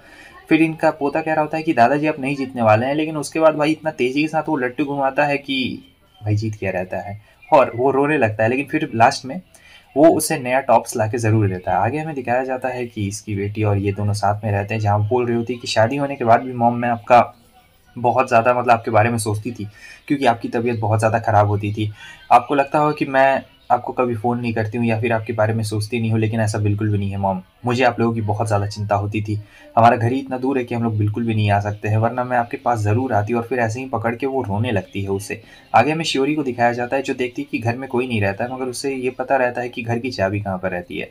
तो वो यहाँ पढ़ने के लिए आई थी। हालाँकि जब वो अंदर जाती है तो उसे बहुत अकेला-अकेला महसूस होता है। सोचती है कि वो लोग यहाँ पे रहते हैं, और फिर सोच रही होती कि एक दिन मेरी भी शादी हो जाएगी और मैं भी चली जाऊँगी, मेरी भी अपनी फैमिली होगी, ग्रैंडपा और ग्रैंडमा को हमें छोड़ना पड़ेगा। नहीं, मुझे ये बिल्कुल अच्छा नहीं लग रहा, हमारे पास लिमिटेड टाइम ही है। और इसे इतना ऐसा लग रहा होता है ना भाई, जैसे कोई चला गया है। हालाँकि वो लोग कहीं और गए रहते हैं, लेकिन इसे बहुत बुरा लग रहा होता है, और ये चीज़ इन दोनों को यहाँ महसूस हो रही होती है भाई। आगे हम एक आदमी को देखते हैं जो इन दोनों को पकड़ के बोलता है, मैडम क्या आपके पास टाइम है। तो शोटा ने इन लोगों को बोला रहता है कि उस टाइप के बंदे से कैसे बचना है, क्योंकि ये लोग बहुत ही ज़्यादा पैसे खर्च करवा देते हैं। और फिर ये मॉडलिंग का कुछ बोल रहा होता है, जहाँ पे सोजो कहता है कि ग्रैंडमा बुरा मान जाएगी। वो कहता है अरे ये ग्रैंडमा किसे बोल रहा है, और इन्हें कह रही होती है कि ग्रैंडमा बहुत ज़्यादा हैंडसम है, मुझे पता है कि तुम मॉडलिंग में इन्हें लेना चाहते हो। और फिर बहुत दिमाग चाटने लगते हैं, इसका भाई बहुत दिमाग चाटते हैं। और फिर ये इन दोनों को छोड़ देता है, कहता है ठीक है। और ये लोग छोटा को बताते हैं कि हमने उसे मना नहीं किया, हमने बस उससे ये कहा कि हम लोग अपने 80s में हैं। ये सुन के वो बंदा खुद ही पगला गया था। फाइनली ये लोग पहुंच चुके रहते हैं भाई, और आज बहुत ज़्यादा खुश रहते हैं ये लोग, मज़ा आ जाता है। तो ये लोग होटल में भी अपना जा रहे होते हैं चेक इन करवाने के लिए, और बहुत ज़्यादा मज़ा आता है, जो काफ़ी बड़ा रहता है भाई, और बाथटब भी एकदम खुला खुला रहता है, देखने में सबको मज़ा आ जाता है। तो यहाँ पे इने इने और मीनो एक साथ सोने वाले थे, ठीक है, और जो शोटा और सोजो रहते हैं वो लोग एक साथ सोने वाले रहते हैं। और उनके जाने के बाद ये कहती है कि बच्चों के सो जाने के बाद हम लोग नहाने जाएंगे, ठीक है। आगे हमें दिखाया जाता है कि खाना रहता है और बहुत टेस्टी रहता है। छोटा बस एक ही चीज़ सोच रहा होता है कि यार इनका हनीमून है, मैं यहाँ पे आ गया बेकार में, इन लोगों का हनीमून खराब कर दिया, तो उसे काफ़ी ज़्यादा बुरा लग रहा होता है। मगर ये लोग खाना खाने में व्यस्त रहते हैं। मीनो कहती है कि नहीं, तुम यहाँ पे आए तभी तो हम लोग यहाँ पे पहुँच पाए इतनी अच्छी तरीके से। वहाँ ट्रेन में इतने सारे बंदे मिल रहे थे हमें, इतने ज़्यादा मुझे परेशान करने की कोशिश कर रहे थे, क्योंकि खूबसूरत लड़की रहती है ना, इसीलिए। लेकिन तुमने मुझे उन सभी लोगों से बचाया, तुम्हारा बहुत बहुत शुक्रिया। और काफ़ी ज़्यादा शर्मा रहा होता है, क्योंकि इन्हें उसकी तरफ देख रही होती है। हालांकि इन्हें भी जान रही थी कि इन दोनों का मस्त लव चलने वाला है, और जो सोजो रहता है वो इन लोगों को बता रहा होता है कि जूस कैसे पिया जाता है। फाइनली हमें दिखाया जाता है कि इन दोनों को साथ में सुला दिया गया रहता है, जहाँ पे छोटा अपने ड्रीम्स के बारे में बता रहा होता है, और मीनो कह रही होती है कि वो दोनों कितने ज़्यादा अजीब है ना, हालांकि डैड को पता चलेगा तो वो तुम्हें मार देंगे। और उस वक्त ग्रैंडपा हाथ पकड़ने की कोशिश कर रहे थे ग्रैंडमा का, मगर वो पकड़ नहीं पा रहे थे। इसमें कोई शक की बात नहीं है कि अगर उनका बेबी हो जाए तो वो लोग कितना अजीब मतलब हो जाएगा। वो लोग एकदम न्यू कपल जैसे हैं और फिर ये दोनों एक दूसरे को ग्रैंडपा और ग्रैंडमा कह के बुला रहे होते हैं, वैसे ही दोनों की एक्टिंग कर रहे होते हैं। आगे हम देखते हैं कि सोजो तो सो गया रहता है, लेकिन ये सपने में भी वही चीज देख रहा होता है कि नहा रहे हैं, और इन्हें कह रही होती है कि भाई बहुत ठरकी बुढ़ा है, भाई मुझे नहीं पता था कि ये बुढ़ा इतना ज्यादा ठरकी होगा, बुढ़ापे में आ गया है, अभी ऊपर जाने की उम्र आ गई है, फिर भी बताओ ये सारे सपने देखे जा रहे हैं। और जो ग्रैंडपा रहते हैं वो सपने देख रहे होते हैं और जैसे छूने जाते हैं आवर ग्लास को टच कर देते हैं, आवर ग्लास मुड़ गया रहता है और फिर गया था, वो अपने बुढ़ापे में आ जाते हैं। तो फाइनली अब ये लोग बीच पे आ गए थे, सभी लोग इने को ही देख रहे थे। तो जो सोजो रहता है वो भी यहाँ पे था और सिक्स पैक्स वाला बूढ़ा देख के सब हैरान हो जाते हैं। तो सोजो शोटो से कहता है कि चलो मुझसे रेस लगाओ, और तुम मुझसे अगर हार जाते हो तो अपने आप को मर्द मत कहना, ठीक है, मर्द का बच्चा रहेगा, ठीक है, मर्द मत कहना बस। आगे हमें दिखाया जाता है कि ये एकदम रेस लगाना उधर से शुरू कर चुके रहते हैं और इन्हें देख के हैरान होती, कह रही होती कि इस बुढ़ाओ में अभी भी बहुत ज्यादा जान है भाई, लेकिन हार गया रहता है हमारा शोट। और फिर ये लोग मजे कर रहे होते हैं, जहाँ पे सोजो कहता है कि यार तुम स्विम सूट नहीं पहनोगी क्या, लेकिन वो कहती है कि नहीं अब मैं क्या पहनूं, अंदर से बूढ़ी हूँ। वो कहता है अभी भी तुम अच्छी लगोगी, लेकिन ये कहती है कि नहीं मैं अपनी बॉडी तुम्हारे अलावा और किसी को नहीं दिखाना चाहती हूँ। तो वो एकदम रोने लगता है, बच्चों जैसी हरकतें कर रहा होता है, कहता है कि प्लीज, अब शाम हो गई रहती। वो कहती कि नहीं यार, वैसे भी तुमने मुझे बहुत बार बिना कपड़ों के देखा है ना। अरे यार देखा है तो क्या हुआ बिना कपड़ों के, वो अलग बात है, आज अलग बात है। लेकिन वो कहती है कि नहीं, मैं बीच पे सभी लोगों को सामने अपनी बॉडी नहीं दिखाने वाली, तुम देखोगे तो अलग बात है लेकिन वो लोग नहीं देखेंगे। और फिर ये कहता है कि मीनू तुम यहाँ पे क्या कर रही हो ये सब। तब मीनू कहती है कुछ नहीं कुछ नहीं, और फिर ये लोग छोटा को बुला लेते हैं। तो छोटा चला जाता है उनके पास में और मीनू कुछ और ही सर्च कर रही होती है। फिर ये लोग पिंग पोंग खेलते हैं, लेकिन 20 बार से ज्यादा ये लोग नहीं कर पाते हैं। अब फिर जब ये दोनों आते हैं तो ये लोग तो 20 बार से भी ज्यादा कर रहे होते हैं, क्योंकि इतना साल शादी का हो गया है तो दोनों का एकदम भाई कॉम्बिनेशन, खतरनाक कनेक्शन बैठ रहा होता है। सब लोग देख के पगला गए रहते हैं, अरे इनका तो 1000 बार से भी ज्यादा हो गया है। और ये लोग लगातार करते जा रहे होते हैं, मजा आ रहा होता है। और फिर फाइनली आ चुके रहते हैं नहाने के लिए। तो यहाँ नहाने में काफी मजा आ रहा होता है, क्योंकि जो शोजो है उसने अपना वादा कंप्लीट किया था। आगे हमें दिखाया जाता है कि ये कुछ लिख रहा होता है, इस पे लिखने से शायद सच हो जाता है। तो वो आती ही नहीं तो वो तुरंत ही वहां से भाग जाता है। और फिर ये दोनों भी लिख रहे होते हैं, जहाँ मीनो झूठ बोल देती है कि मैंने ये लिखा है कि मैं एग्जाम में पास होना चाहती हूँ, लेकिन उसने असल में ये लिखा हुआ रहता है कि मैं जिस इंसान को पसंद करती हूँ उसके साथ मैं वापस से यहीं पे आना चाहती हूँ। असल में वो पसंद करती थी शोटा को, शोटा ने भी कुछ वैसा ही लिखा हुआ रहता है, ठीक है। सो जो इने रहती है वो सोच रही थी कि आखिर ग्रैंडपा ने क्या लिखा होगा, तो वो जाती है पलट के देखने के लिए, लेकिन इतनी देर में मीनो भी आ चुकी रहती है और वो देखती है कि ये क्या लिखा हुआ है। और ग्रैंडपा सोच रहे होते कि प्लीज पलट के उसे मत देखना। असल में उन्होंने इसमें ये लिखा हुआ रहता है कि अगले जन्म में भी मैं ग्रैंडमा का हस्बैंड ही बनूं, यही लिखा हुआ रहता है। और ये देख के बहुत शर्मा जाती है। आगे हमें दिखाया जाता है कि ये लोग एक ऐसे पेड़ के पास जाते हैं जो बहुत पुराना रहता है, इसके चक्कर काटने से ऐसा हो कि आपकी उम्र बढ़ेगी। तो दोनों एकदम मान गए रहते हैं और चक्कर काटना शुरू कर देते हैं। फिर जो हमारी मीनू और छोटा रहते हैं वो दोनों यहाँ पर अब अपना ऐसे ही थोड़ा सा घूम रहे होते हैं, जहाँ पे छोटा बहुत शर्मा रहा होता है। हाथ पकड़ने के लिए जा ही रहे होते हैं, लेकिन क्या होता है कि भाई वो इतना ज्यादा शर्मा गया रहता है कि इधर उधर हिलने लगता है और पकड़ ही नहीं पाता है। फिर आगे दिखाया जाता है कि वो सोच रही होती है कि ये बंदा बहुत सीरियस है, इसने मुझे अपने गोल्स के बारे में बताया कि ये सॉकर प्लेयर नहीं भी बना तब भी ये अपने दादाजी की विरासत संभालेगा। मतलब ये बंदा बहुत ही ज्यादा अच्छा है, ये अभी से अपने कैरियर की इतनी ज्यादा टेंशन ले रहा है। मैं सोची थी कि ग्रैंडपा और ग्रैंडमा का काम आसान होता होगा फार्मिंग करना, लेकिन वो भी बहुत ज्यादा मुश्किल है। और वो सोया हुआ रहता है, तो इस मौके का फायदा उठा के वो उसके सर पे जाती है और एक किस कर देती है। आगे हमें दिखाया जाता है सुबह का सीन में। तो अब सुबह के सीन में यहाँ पे ये होता है कि पास्ट का सीन दिखाया जाता है, जहाँ पे इसके फादर ने बहुत ज्यादा कर्जा लेके रखा हुआ रहता है, इसलिए ये इन्हें को हनीमून पे लेके नहीं जा पाता है।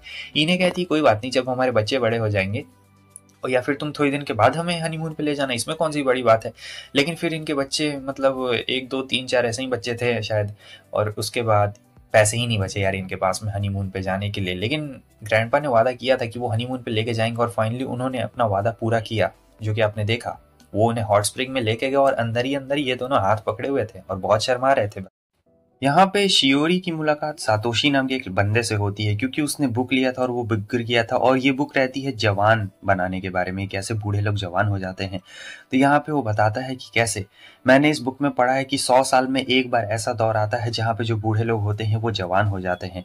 और जो शियोरी रहती है वो तो इस बात को बहुत ही अच्छे से जानती थी, लेकिन वहाँ जो वो बंदा रहता है सातोशी, वो उससे और भी पूछ रहा होता है कि तुम ग्रेजुएशन की तैयारी कर रहे हो, एंट्रेंस एग्जाम की, और वो उसे सब बता रही होती है। लेकिन जब वो बात बोल देता है वही बुढ़ापे वाले की, तब वो थोड़ा सा सोचने में पड़ जाती है। उसके बाद वो अपना बताने लगती है कैसे जो मेरे ग्रैंडपा और ग्रैंडमा है उन्होंने मेरे लिए बहुत कुछ किया है। मतलब उन्होंने मुझे बहुत ही अच्छे तरीके से पाला पोसा और मैं उनके लिए बहुत कुछ करना चाहती हूँ। मैंने अभी तक उनके लिए कुछ भी नहीं किया है, इसलिए मैं उनके लिए बहुत सब कुछ करना चाहती हूँ। और ये जो सारी बात होती है, जो हमारा सुजू है वो पीछे रह के सुन रहा होता है और एकदम इसकी आंख में आंसू आ जाता है, सोचता है मैंने कभी सोचा नहीं था। फिर जब वो घर आती है तो दोनों दोनों उसे बहुत ही ज़्यादा प्यार कर रहे होते हैं। आगे हमें दिखाया जाता है जो उसके डैड रहते हैं शियोरी के, वो कहते हैं मुझे लगता है कि कहीं वो किसी के बुरे संगत में तो नहीं ना फँस गई है। आखिर आखिर वो आजकल इतना ज़्यादा लेट क्यों लगाती है? मैं जाके चेक करूँ क्या? लेकिन वो लोग मना कर रहे होते हैं क्योंकि उन्हें तो पता रहता है कि वो सातोशी से बात कर रही है और आजकल मतलब उसे कोई पसंद आ गया, ये तो बहुत बड़ी बात है। और ये एकदम पागल होते जा रहा होता है कि कहीं किसी बुरे बंदे ने उसे फंसा तो नहीं ना लिया है। तभी इन्हें कह रही होती है कि तुम अपना मत भूलो बेटा, जब तुम छोटे थे तब तुमने क्या क्या कांड किए हैं, तुम भी बहुत ज़्यादा बदमाश थे और मुझे बुलवाओ मत। तो उसका बेटा चुप हो जाता है, कहता है कि हाँ हाँ बिल्कुल सही कह रही है। असल में ये अपनी बीवी से तब मिला था जब इसे चोट लगी थी, वो नर्स थी ना। आगे हमें दिखाया जाता है कुछ बच्चे जा रहे होते हैं और कहते हैं कि वो ग्रैंडपा और ग्रैंडमा कहाँ पे हैं? वो लोग दिख नहीं रहे हैं और ये दोनों एकदम हैरान हो जाते हैं और सोचते हैं कि हम आखिर हम लोग बच्चों को क्या जवाब दें, अगर इन्हें हम लोग कुछ बोलेंगे तो ये लोग विश्वास तो है ना करने वाले हैं। तो ये लोग ऐसे ही बहाना बना देते हैं कि जो ग्रैंडपा और ग्रैंडमा है उनकी थोड़ी सी तबीयत खराब हो गई है, तो वो लोग कुछ दिन के लिए छुट्टी पर हैं, तो इसीलिए वो लोग अभी नहीं आ सकते हैं। तो ये लोग किसी भी तरीके से जानबूझ के बच्चों को भगा देते हैं वहाँ से और सोच रहे होते हैं हम लोगों ने क्या ही बोलते। फिर रात में हमें दिखाया जाता है कि वापस से आवर ग्लास को चेंज करके ये लोग बूढ़े हो चुके रहते हैं और जब बच्चे यहाँ पे आते हैं तो वो देखते हैं कि यार ये क्या ग्रैंडपा और ग्रैंडमा यहाँ पर हैं, और वो लोग बहुत ज़्यादा खुश हो जाते हैं क्योंकि ये जो बच्चे हैं बहुत दिनों से आ रहे जा रहे हैं और ये इन्हें काफ़ी अच्छा लगता है। आगे हम देखते हैं कि जब ग्रैंडमा घर में आती है और यहाँ पे शाओरी देख रही होती कि क्या मैं तो अपना टिफ़िन लाना ही भूल गई, मैंने घर में ही छोड़ दिया टिफ़िन। वो चीज़ बहुत अच्छी थी लेकिन ग्रैंडमा भी देख लेती है भाई कि टिफ़िन छूट गया है और यहाँ पे ये सोच रही होती है कि ओह! माफ़ करिए ग्रैंडमा। लेकिन उतनी देर में सब लोग कहने लगते हैं कि अरे वो देखो वो कौन आंटी है जो एकदम तेज़ साइकिल चला रही है और ये ग्रैंडमा ही रहती है, और वो कहती है कि ये लो टिफ़िन। सब लोग उसकी बहुत तारीफ़ कर रहे थे और वापस से ये सातोशी के साथ पढ़ने के लिए यहाँ पर आ चुकी रहती है, जहाँ पर वो फिर से उसके बारे में पूछ रहा होता है और अपने बारे में भी बता रहा होता है। तो ये दोनों पहले से काफ़ी क्लोज़ आ गए थे। असल में शियोरी बहुत ही गर्म दिमाग वाली लड़की होती है और यहाँ पे उसे याद आ रहा होता है कि किस तरीके से मीनू उससे पूछ रही थी कि आखिर उसे किस टाइप का लड़का पसंद है, क्या उसे ग्रैंडपा टाइप के लड़के पसंद है या फिर किस टाइप के लड़के पसंद है जो काम और कंपोज हो। लेकिन अब आपको पता चल गया ना इसे किस टाइप के लड़के पसंद है, और ये बोल रहा होता है मुझे लगता है कि तुम मेरी बातों पे विश्वास नहीं कर रहे हो, ये देखो मेरे ग्रैंडपा ग्रैंडमा और ये देखो वो जवान हो गए, उन्हें एक एप्पल मिला था। फिर वो उसे मिलवाने के लिए भी ले जाता है अपने ग्रैंडपा और ग्रैंडमा से, जहाँ पे वो लोग कह रहे थे कि तुम्हें विश्वास तो नहीं हो रहा होगा, मगर चियोरी कहती है कि नहीं नहीं मुझे पूरा विश्वास हो रहा है, पूरा विश्वास हो रहा है। वो ये नहीं बता रही होती कि मेरे ग्रैंडपा और ग्रैंडमा के साथ भी बिल्कुल वैसा ही हुआ है जैसा कि आप लोगों के साथ हुआ है। और वो लोग एकदम कह रहे होते हैं कि तुम्हें विश्वास नहीं हो रहा है ना। और ये जो अंकल रहते बता रहे होते हैं कि पहले मैं पुलिस ऑफिसर था, और यहाँ पे हमें सातोशी की कहानी ये पता चलती है कि इसके पेरेंट्स का डिवोर्स हो गया था, उसके बाद जो इसके ग्रैंड पेरेंट्स हैं वही इसका ख्याल रख रहे हैं। तो शियोरी कहती है मैं आपको किसी से मिलवाना चाहती हूँ, तो वो ले जाती है और दोनों एक दूसरे को देखते हैं तो बोलते हैं कि ये क्या, ऐसा सचमुच हो सकता है क्या? और फिर बहुत ज़्यादा मतलब खुशी की लहर दौड़ चुकी रहती है और सब लोग यहाँ पे बहुत ही अच्छे जल्दी से दोस्त बन गए रहते हैं, घुल मिल गए रहते हैं। जो शियोरी रहती है वो सोच रही थी कह रही यार ये लोग तो काफ़ी अच्छे दोस्त बन गए बहुत ही जल्दी, ओह सचमुच मानना पड़ेगा। सातोशी कहता है कि हाँ, शियोरी कह रही होती है कि जब हम लोग भी बूढ़े हो जाएंगे तब हम लोग भी बिल्कुल वैसे ही रहेंगे। ये सुन के वो एकदम शर्मा जाता है और कहता है कि क्या कहा तुमने, और ये भी एकदम शर्मा जाती है। उसके बाद हमें दिखाया जाता है कि वो जो आंटी रहती बता रही होती कैसे कुछ लोग मुझे छेड़ रहे थे अकेला देख के, मगर फिर ये हैंडसम आदमी आ गया और इसने मेरी जान बचा ली थी। और फिर जो हमारी ग्रैंड माँ इने रहती है वो भी बोलने लगती है, शिज़ू के बारे में कुछ तारीफ़ करने लगती है कि हाँ हाँ उन्होंने भी मुझे बचाया है बहुत बड़े बड़े लोगों से। फिर दोनों में बैटल ही होने लगती है कि किसका हस्बैंड ज़्यादा अच्छा है। फिर तो भाई दोनों में लड़ाई छिड़ चुकी रहती है। आगे हमें दिखाया जाता है यहाँ पे होगा कि बेस्ट हस्बैंड कौन सा है। हम शिज़ू कहता है कि अरे यार क्या ये सब, लेकिन वो उसे आँख दिखाती है तो बेचारा डर चुका रहता है, तो वो अपने साथी को कॉल करता है रेफरी बनने के लिए। यहाँ पर कुछ गेम्स होने वाले हैं, ठीक है, और गेम्स से फैसला होगा। पहले ये वाला गेम होगा, तो इस गेम में ये रहना रहता है कि वो लोग सर्कल के अंदर खड़ी रहेंगी और इन दोनों को जाके टच करना है, जो पहले टच करेगा वो जीत जाएगा। तो दोनों एक दूसरे का हौसला बढ़ा रहे होते हैं, जहाँ पे हमारा सुजू रहता है वो भी जान लगा रहा होता है और दूसरे वाले ग्रैंडपा भी जान लगा रहे होते हैं। फाइनली ये दोनों ने एक दूसरे को गले लगा लिया रहता है, मगर जो इन्हें रहती वो सर्कल से बाहर आ गई थी इसलिए ये लोग फेल हो गए थे और पहला मैच वो लोग जीत गए रहते हैं। दूसरा मैच में ये रहता है फूड टेस्टिंग का, फूड टेस्ट करके बताना है। तो यहाँ पे दोनों फूड का टेस्ट एकदम सेम आ रहा होता है और सुजू के दिमाग में आइडिया आता है कि इन्होंने ये तो नहीं कहा है कि दोनों फूड दोनों लोगों ने बनाया होगा, हो सकता है कि इन्हें ने ही दोनों फूड बनाया है, तो वो बोल देता है मुझे लगता है कि इन्हें ने ही दोनों फूड बनाया है और वो जीत चुका रहता है। और फिर यहाँ पे जो तीसरा मैच होने वाला रहता है ये राउंड 3 बहुत ही खतरनाक होगा। लेकिन यहाँ पे ये दोनों ग्रैंड माँ पहले ही लड़ने लगती है, तो वो जो अंकल रहते हैं रेफरी वो कह रहे होते हैं कि अरे तुम लोग को ये लड़ना शोभा देता है क्या? अगर मैं तुम लोग की जगह होता तो मैं तो ये कहता कि इससे कुछ भी डिसाइड नहीं होने वाला है। देखो अगर तुम लोग प्यार करते हो तो तुम लोग दिखाना क्यों चाहते हो कि कौन सबसे ज़्यादा प्यार करता है? प्यार तो भाई प्यार होता है, कोई भी करता है किसी भी तरीके से करता है, इसमें दिखाने वाली कोई भी ज़रूरत नहीं है। वो लोग कहते हैं कि हाँ आप बिल्कुल सही कह रहे हैं, शायद हमने इस तरीके को गलत से ले लिया। फिर वो उन्हें अच्छी तरीके से समझा रहे होते हैं कि कभी भी किसी के प्यार को दूसरे से प्यार से कंपैरिजन नहीं करना चाहिए, और ग्रैंडपास कह रहे होते हैं कि हाँ बिल्कुल सही कह रहे हैं। और वैसे मैं बता दूं कि इनकी जो वाइफ है उसने पीछे से सुन लिया रहता है। वो बहुत खुश होती है कि मेरा हस्बैंड इतना इंटेलिजेंट कैसे हो गया। फिर तो भाई ये लोग बहुत ही ज़्यादा मस्त मज़े करते हैं। आगे हमें शियोरी को दिखाया जाता है जो ग्रैंड माँ से कहती है खाना बनाने के लिए, लेकिन वो कुछ पुराने डिशेज़ बता रही होती है। तो वो कहती है मैं पुराने डिशेज़ नहीं, नई डिशेज़ ट्राई करना चाहती हूँ। ग्रैंड माँ कहती है कि अचानक से तुम खाना बनाने के बारे में सीख रही हो। और वो देख रही होती है शियोरी को कि कैसे वो बहुत ज़्यादा बड़ी हो चुकी है और सोचती है कि ओह, आज नहीं तो कल तो इसे बड़ा होना था। आगे हमें दिखाया जाता है कि सातोशी को खाना खिलाती है। वो कहता है कि तुमने बनाया है क्या? लेकिन वो कहती है कि नहीं, मैंने नहीं बनाया है, ये रात का बचा कुचा खाना था। वो बस मैं गर्म करके खाना तुम्हारे पास ले आई और मस्त। सो दोनों मिलके यहाँ पे हॉरर शो देख रहे थे। हालांकि सुजो को तो कुछ बिल्कुल फर्क नहीं पड़ रहा होता है, मगर जो इने रहती है वो बहुत ज्यादा डर गई रहती है और यहाँ मंत्र का जाप करने लगती है, आलतू जलालतू आई भला को टालतू। और रात में भी यहाँ पे इसे नींद नहीं आ रही थी, सोच रही थी कि ये ग्रैंडपा कहीं सो तो नहीं है। ओ माय गॉड, वो तो सो गए हैं लेकिन मेरा क्या होगा भाई। फिर वो उठ जाती है, सोचती कि यही मौका, और वो उनके साइड में जाके सो जाती है उनके बाएं वाले हाथ पे। सुबह उनके हाथ में दर्द हो रहा होता है तो वो कहती है जरूरी है तुम्हारा कुछ वहम होगा। आगे हमें दिखाया जाता है जो मीनू रहती कहती है मुझे भी एक एप्पल ट्री लगाना है। वो लोग कहते हैं ये एप्पल ट्री तो हमें हमारे नए दोस्त ने दिया है। और क्या तुम सचमुच एप्पल ट्री लगाना चाहती हो? तुम्हें पता है ना कि एप्पल ट्री लगाने में लोगों की पूरी जिंदगी निकल जाती है, क्योंकि एप्पल ट्री इतनी जल्दी ग्रो नहीं होते, उन्हें ग्रो होने में थोड़ा टाइम लगता है। मगर मीनू कहती है कि मैंने सोच लिया है, मैं एक एप्पल ट्री लगाऊंगी, और उससे भी ज़्यादा बेहतर है एक पेड़ को अपने साथ साथ बड़े होते देखने में बहुत ज़्यादा मज़ा आएगा। और अगले हफ्ते तो मेरा बर्थडे भी है तो काफ़ी अच्छा रहेगा। और जिस पर्सन को मैं एडमायर करती हूँ वो ज़िंदगी में कुछ आगे करना चाहता है, कुछ आगे बढ़ना चाहता है, तो मैं भी पीछे नहीं हटना चाहती हूँ। मैं भी उसी की तरह ज़िंदगी में आगे बढ़ना चाहती हूँ, मैं भी कहीं रुकना नहीं चाहती हूँ। ये देख के तो दोनों के आँख में आंसू आ जाते हैं कि वाह, क्या बात बोल दी है। ऐसी बात आजकल के छोटे-मोटे बच्चे कहाँ पे बोल पाते हैं। अगली बार हमें दिखाया जाता है कि शोटा के साथ ये लोग मिल के यहाँ एप्पल ट्री लगा देते हैं, जहाँ पे वो कह रही होती है कि कुछ सालों के बाद सभी लोग यहाँ से चले जाएँगे। जो आजकल हमारे साथ बच्चे खेल रहे हैं वो लोग यहाँ से चले जाएँगे, लेकिन ये पेड़ रहेगा और मैं भी यहीं पे रहूँगी। मगर जो छोटा रहता है कह रहा होता है कि तुम यहाँ पे कैसे रहोगी? तुम्हारी तो शादी हो जाएगी, फिर तुम यहाँ से चली जाओगी, पता नहीं हम लोग कब फिर मिलेंगे। मगर यहाँ जो हमारी मीनो रहती है वो उसकी तरफ बहुत ही प्यारी नज़रों से देखती है। इतनी ज़्यादा प्यारी नज़रों से देखती है कि शोटा भी शर्मा जाता है और ये भी बहुत ज़्यादा शर्मा गई थी। क्योंकि मीनो को शोटा के लिए फीलिंग्स रहती है और शोटा को भी फीलिंग्स रहती है, मगर ये जो बंदा रहता है बहुत ही ज़्यादा शर्मीला टाइप का रहता है, तो आखिर ये क्या ही बोल पाएगा। तो ये तो यहाँ पे कुछ भी नहीं बोल पाता और चुपचाप दोनों एक दूसरे की तरफ नज़रें झुकाकर देख रहे होते हैं और पीछे से ये लोग देख रहे होते हैं, कह रहे होते हैं कि अरे बाप रे क्या मस्त चीज़ है। हमें पास्ट का सीन दिखाया जाता है जहाँ पे ग्रैंडमा से कह रही होती है कि आप कमेटी वालों को बोलते क्यों नहीं है कि यहाँ पे कुछ पार्टी करवाया जाए, मतलब फेस्टिवल वापस से करवाया जाए। वैसे भी तो हमने श्राइन को अच्छे से साफ कर दिया है। वो कहता है ठीक है मैं बात करूंगा, जो मैनेजर है कमेटी का मैं उससे ज़रूर बात करूंगा। तो ये सब पास्ट का बात रहता है और इसी चीज़ को लेके हमें प्रेजेंट में दिखाया जाता है कि आज यहाँ पे फेस्टिवल होने वाला था। और ग्रैंडमा कहती कि मैं तो ऐसे ही शर्ट में जाऊंगी, लेकिन वो कहती कि नहीं नहीं, रुकिए मैं मॉम को कॉल करती हूँ। उसके बाद वो मॉम को कॉल करती है और फिर वो किमोनो ले आती है। भाई बहुत ही अच्छी लग रही होती है और जब ग्रैंडपा आता है तो देखते ही रह जाता है। वो तो भाई बहुत ही अजीब नज़रों से देख रहा था। फिर वो अपने दोस्तों के साथ चला जाता है यहाँ पे पार्टी करने के लिए, और ईने जो रहती सोच रही थी कि वो तो पार्टी करने के लिए चला गया है, लगता है फेस्टिवल में वो लेट से ही आने वाला है, मुझे भी आज अकेले ही ऐसे ही बिताना पड़ेगा, हमेशा वो ऐसे ही करता है। खैर छोड़ो, कोई दिक्कत वाली बात नहीं, मैं अकेले घूम लूंगी। लेकिन इतनी देर में वो आ जाता है और वो देख के काफ़ी ज़्यादा खुश हो जाती है कि वाह ग्रैंडपा आप आ गए।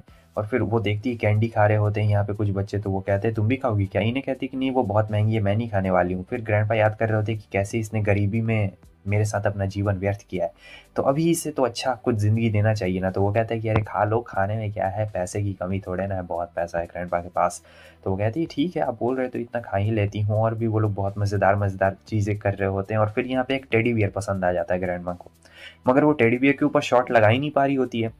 बात ये रहता है कि जो दुकानदार है उसने जानबूझ के गन को ऐसा बनाया हुआ रहता है कि जो वेट का रेशियो रहता है वो ऐसा रहेगा कि आप उसके ऊपर शॉट लगा ही नहीं सकते। मतलब वो टेडी बियर जीतने के चांस लगभग 0.1% से भी कम है, समझ सकते हो। मगर जो ग्रैंडपा रहते हैं वो जोश में रहते हैं और फिर दोनों मिल के यहाँ पे निशाना लगाने के कोशिश कर रहे होते हैं और फाइनली टेडी बियर जीत लिया रहता है।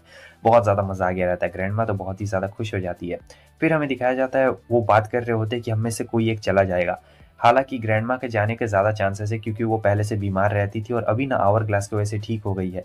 और वो एक सपना देखती है, वो उठ जाती है। वो कहते हैं कि क्या तुमने वही सपना देखा? क्योंकि वो बता नहीं रही होती लेकिन फिर भी वो जान जाते हैं। तो वो कहती है कि हाँ मैंने वही सपना देखा है, मेरे पास सिर्फ 7 दिन बचे हुए हैं। वो तो इस आवर ग्लास की वजह से हम लोग ऐसे जवान हो गए हैं, वरना मैं तो बहुत पहले ही चली गई रहती।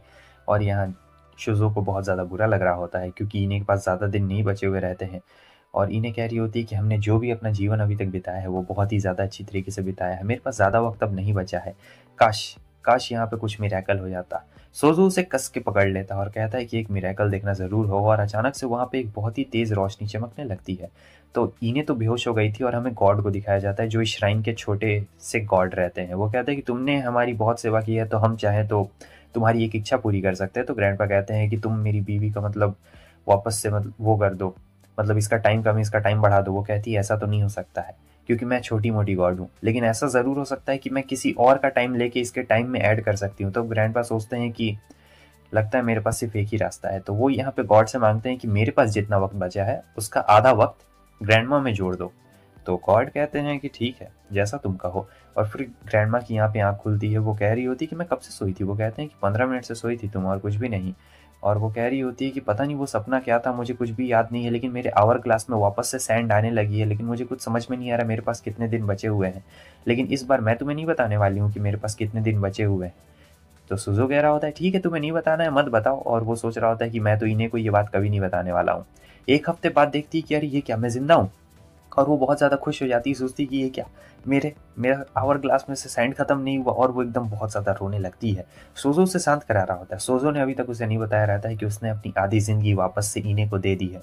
मतलब एक तरीके से समझ सकते हो ना कितना ज़्यादा प्यार है। और फिर वो कह रहे होते हैं कि कोई बात नहीं, जितना ज़िंदगी है उतना जियो, मस्त मस्त से जियो और अच्छे से जियो, ठीक है, ज़्यादा मत सोचो कि आगे।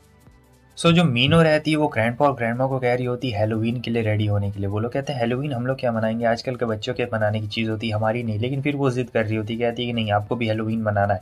तो फाइनली हैलोवीन वाला दिन आ चुका रहता है और मीनो और छोटा ने प्लान किया था कि हम लोग दोनों ग्रैंडपा और ग्रैंडमा को डरा देंगे, बहुत ही ज़्यादा मज़ा आएगा, क्योंकि उन्हें तो ज़्यादा कुछ हैलोवीन के बारे में आइडिया है नहीं, इसलिए बहुत ज़्यादा मज़ा आने वाला है। तो दोनों बहुत ही ज़्यादा एक्साइटेड रहते हैं, खासकर कि मीनो बहुत ज़्यादा एक्साइटेड रहती है, सोच रही होती है कि उनका चेहरा एकदम देखने लायक होगा। फिर धीरे से जब वो लोग दरवाज़ा खोलने के लिए आगे बढ़ते हैं तब हमें दिखाया जाता है कि उन्हीं का रूप देख के ये दोनों डर चुके रहते हैं, क्योंकि दोनों बहुत ही भयंकर में रहते हैं। मीनो तो बेहोश हो गई थी भाई। अगले दिन हमें दिखाया जाता है कि रात में जो कुछ ड्राइवर्स होते हैं वो फार्म के बीच से गाड़ी निकाल रहे थे, और यहाँ पर ये लोग फार्म के बीच से ऐसे गाड़ी निकाल रहे होते हैं और ट्रक को देखते हैं तो ट्रक में हमारा सोजो रहता है। और ये लोग सोचते हैं ट्रक यहाँ पे क्या कर रहा है इतनी रात में। खैर जो सोजो रहता है वो पेट्रोलिंग के लिए रहता है और देखता है, क्योंकि सेव वाले चोर ज़्यादा बढ़ गए रहते हैं ना। और यहाँ पे शीरी पूछ रही होती है कि आखिर ग्रैंडपा कहाँ गए हैं। तब ग्रैंडमा बता रही होती है कि हमारा बगीचा है सेव का, तुम्हें तो पता ही है, तो चोर भी आते रहते हैं, इसलिए जो ग्रैंडपा है वो वहाँ पे देख पेट्रोलिंग करने के लिए गए हैं और अभी कुछ राउंड लगा रहे हैं, आ जाएंगे थोड़ी देर में। वैसे वो पेट्रोलिंग करते वक्त अलग ही इंसान बन जाते हैं। तो वहाँ पेट्रोलिंग के टाइम पे हमें दिखाया जाता है वो जो बंदा रहता है उसने कुछ कचरा फेंक दिया रहता है। अब तो सोजो एकदम गुस्से में आ चुका रहता है और वो उसका पीछा कर रहा होता है। हालांकि बंदा यहाँ पे ड्रिफ्ट मारता है तो सोजो भी अपना ट्रक से ड्रिफ्ट मार देता है, समझे, ये ट्रक ड्रिफ्टिंग है। और मैं आपको बता दूं ये देख के वो बंदा भी हैरान होता है कि आखिर ऐसा कैसे हो सकता है, मतलब एक ट्रक एक कार को मतलब कैसे या ड्रिफ्ट मार पा रहा है। तो हमें पता लगता है कि सोजो के दोस्त ने ट्रक में एक अलग ही इंजन लगाया है और ये कोई नॉर्मल ट्रक अब नहीं रहा है, ये एक कार को भाई टक्कर दे सकता है, समझ रहे हो, वो एक सेडान है और उसे टक्कर दे रहा है, बहुत ही भयंकर तरीके से टक्कर दे रहा होता है। और यहाँ पे फाइनली हमें दिखाया जाता है कि वो लोग निकल गए रहते हैं और सोचते हैं हम लोग क्या ये सपना देख रहे थे। सुबह वो लोग न्यूज में बोल रहे होते हैं कि हमने किसी भूत को देखा है। सीन यहाँ पे कट होता है, हमें दिखाया जाता है कि आज यहाँ पे एयर गन चलाने की प्रैक्टिस हो रही थी, ऐसे ही निशाना लगाने की प्रैक्टिस हो रही थी। तो जितनी भी बुढ़िया रहती है वो सोजो के ऊपर मर रही होती है और कहती है कि तुम्हें हमें सिखाओगे, और वो काफ़ी अच्छी तरीके से उन लोगों को सिखा रहा होता है। बाकी जितने बूढ़े रहते हैं उन्हें तो भाई कोई पूछ ही नहीं रहा होता है, ये सारी बुढ़िया हमारे सोजो के ऊपर मर रही होती है और कह रही होती है कि तुम ही हमें सिखाओगे, तुम कितने अच्छे हो। आगे हमें दिखाया जाता है कि आज बारिश हो रही थी तो मीनो और छोटा बचने के लिए यहाँ पर आगे रहते हैं, नीचे छुप गए रहते हैं। जहाँ मीनो कह रही होती है कि चलो कम से कम यहाँ पे हम लोग सेफ तो रहेंगे, यहाँ पे श्राइन में यही ज़्यादा बेहतर है, कम से कम बारिश में भीगने से तो बेहतर है। छोटू इसे अपना कोट दे देता है और कहता है कि तुम्हें ठंड ना लग जाए, इसलिए वो कहती है कि तुम कितने ज़्यादा दयालु हो। इतनी देर में क्या होता है कि वहाँ पे बिजली कड़क रही होती है और बिजली से तो दोनों को डर लगता है, तो दोनों एक दूसरे को यहाँ पे कस के पकड़ लेते हैं। फिर दोनों एक दूसरे को छोड़ देते हैं और वो कहती है कि रुको मैं कॉल करती हूँ ग्रैंडपा को, मगर कॉल लग नहीं रहा होता है। छोटू कहता है वहाँ देखो, यहाँ पे उन्हें अपने ग्रैंडपा और ग्रैंडमा की इमेज दिखाई दे रही होती है, जहाँ पे ग्रैंडमा कह रही होती है कि तुम्हारी शादी फिक्स हो गई है ना। वो कहता है कि हाँ, मेरे डैड इसके लिए नहीं मान रहे हैं, क्योंकि लव मैरिज आजकल के ज़माने में बहुत ही ज़्यादा मुश्किल है। आखिर आखिर हम लोग कैसे करेंगे ये। तब ग्रैंडमा के दिमाग में एक आइडिया आता है और ये लोग कितना ही बोल रहे होते हैं वो लोग कुछ सुन नहीं रहे होते, क्योंकि ये उनका एक बस एक छलावा रहता है जवानी का। तब ग्रैंडमा कहती है कि अगर तुम्हारे डैड को पता चल गया कि तुम मेरे साथ रिलेशनशिप में हो तब वो तुम्हारी शादी नहीं करवाएंगे और ना ही कोई लड़की तुमसे शादी करना चाहेगी। क्यों मैं बिल्कुल सही कह रही हूँ ना? तो वो कहता है कि हाँ, तुम बिल्कुल सही कह रही हो, लेकिन आखिर हम लोग ये करेंगे कैसे? ये करना तो बहुत ज़्यादा मुश्किल है। लेकिन ग्रैंडमा कहती है कि इसमें मुश्किल क्या है? रुको, अभी मैं तुम्हें दिखाती हूँ। और वो सीधे ग्रैंडपा को धक्का देती है, उनके ऊपर चढ़ जाती है और बहुत ही ज़ोर से किस करना शुरू कर देती है, और ये आँख बंद कर देती है शोटोका कि मत देखो। बाद में जब वो घर में आती है तो बोलती है कि आप लोग दोनों जवानी के दिनों में हमेशा श्राइन जाया करते थे क्या? ग्रैंडमा कहती है कि हाँ, हम लोग जाया करते थे। क्यों, कुछ बात है क्या? वो कहती है कि नहीं, नहीं, नहीं, कुछ भी बात नहीं है, कुछ भी बात नहीं है। और बहुत ज़्यादा दोनों शर्मा रहे होते हैं, क्योंकि इसने तो पूरा नज़ारा देख लिया था उस वक़्त का। ग्रैंडमा चिल्ला के कह रही होती, मैंने तुमसे कहा था ना कि ये बात किसी को नहीं बताना है। ग्रैंडपा कहता है, अरे मैंने नहीं बताया। बाद में हमें दिखाया जाता है कि दोनों रूम में रहते हैं और मस्त यहाँ पे रूम में रहते हैं। फिर वो आ जाती है, साइड में बैठ जाती है। मीनो कह रही होती है शोटो से, तुम्हारा बहुत बहुत शुक्रिया। उस वक्त जब ठंडर चल रहा था तो तुमने मुझे बचाया था, लेकिन यहाँ जो शोटो रहता है वो तो भाई किसी और ही चीज़ में खोया था, कि कैसे ग्रैंडमा और ग्रैंडपा वहाँ पे एक दूसरे को किस कर रहे थे। हालांकि देखा नहीं था, मगर सुना तो ज़रूर ना था। फिर जो मीनो रहती है वो उससे टच हो जाती है सामने में और कहती है कि मुझे तुमसे कुछ कहना। इतनी देर में वो वापस से खड़ी हो जाती है और कहती है कि ज़रा 1 मिनट रुको, मुझे कुछ गड़बड़ लग रही है।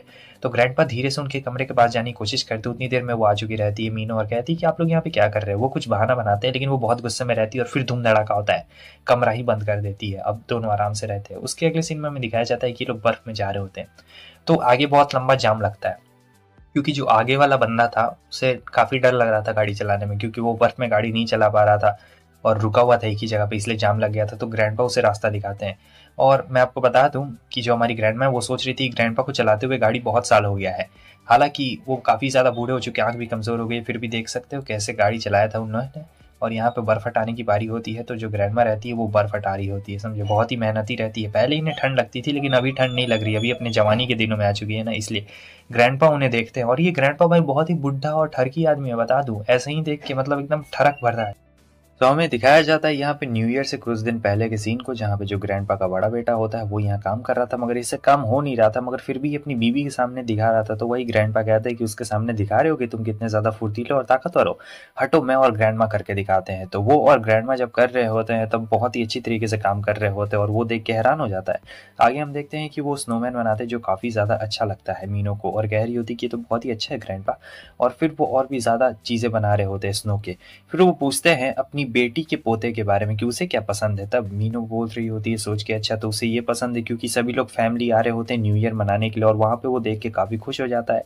यहाँ पे बड़ी बहन भी आई रहती है हमारी ग्रैंडमा की, और ये रहता है उनका पोता। एक तरीके से देख सकते हैं कितने ज़्यादा मज़े कर रहे होते हैं। तो जो ग्रैंडमा रहती है वो अपने बचपन के दिनों को याद कर रही होती है, कैसे उनकी मॉम कहा करती थी कि बहुत अच्छी खेल रही हो, तो फिर ये आ जाती है खेलने के लिए। और जब भाई कोई गोल्ड प्लेयर आ जाता है तो बताओ तुम उससे कैसे जीतोगी, ये तो ऐसे ही जीत जाती है और कहती है कि मॉम मेरी तारीफ करिए, बचपन में जी रही होती है। आगे हमें दिखाया जाता है कि सभी लोग यहाँ पे काफ़ी ज़्यादा मज़े कर रहे होते हैं। तो जो यहाँ पे ये छोटू रहता है ये हमारे ग्रैंडपा की मसाज कर रहा था। जब इसका भाई बोलता है तो वो मना कर देता है और ये ग्रैंडमा की मसाज कर रहा होता है, क्योंकि बंदे को गिफ्ट चाहिए रहता है और यहाँ पे ग्रैंडपा उसे गिफ्ट देते हैं।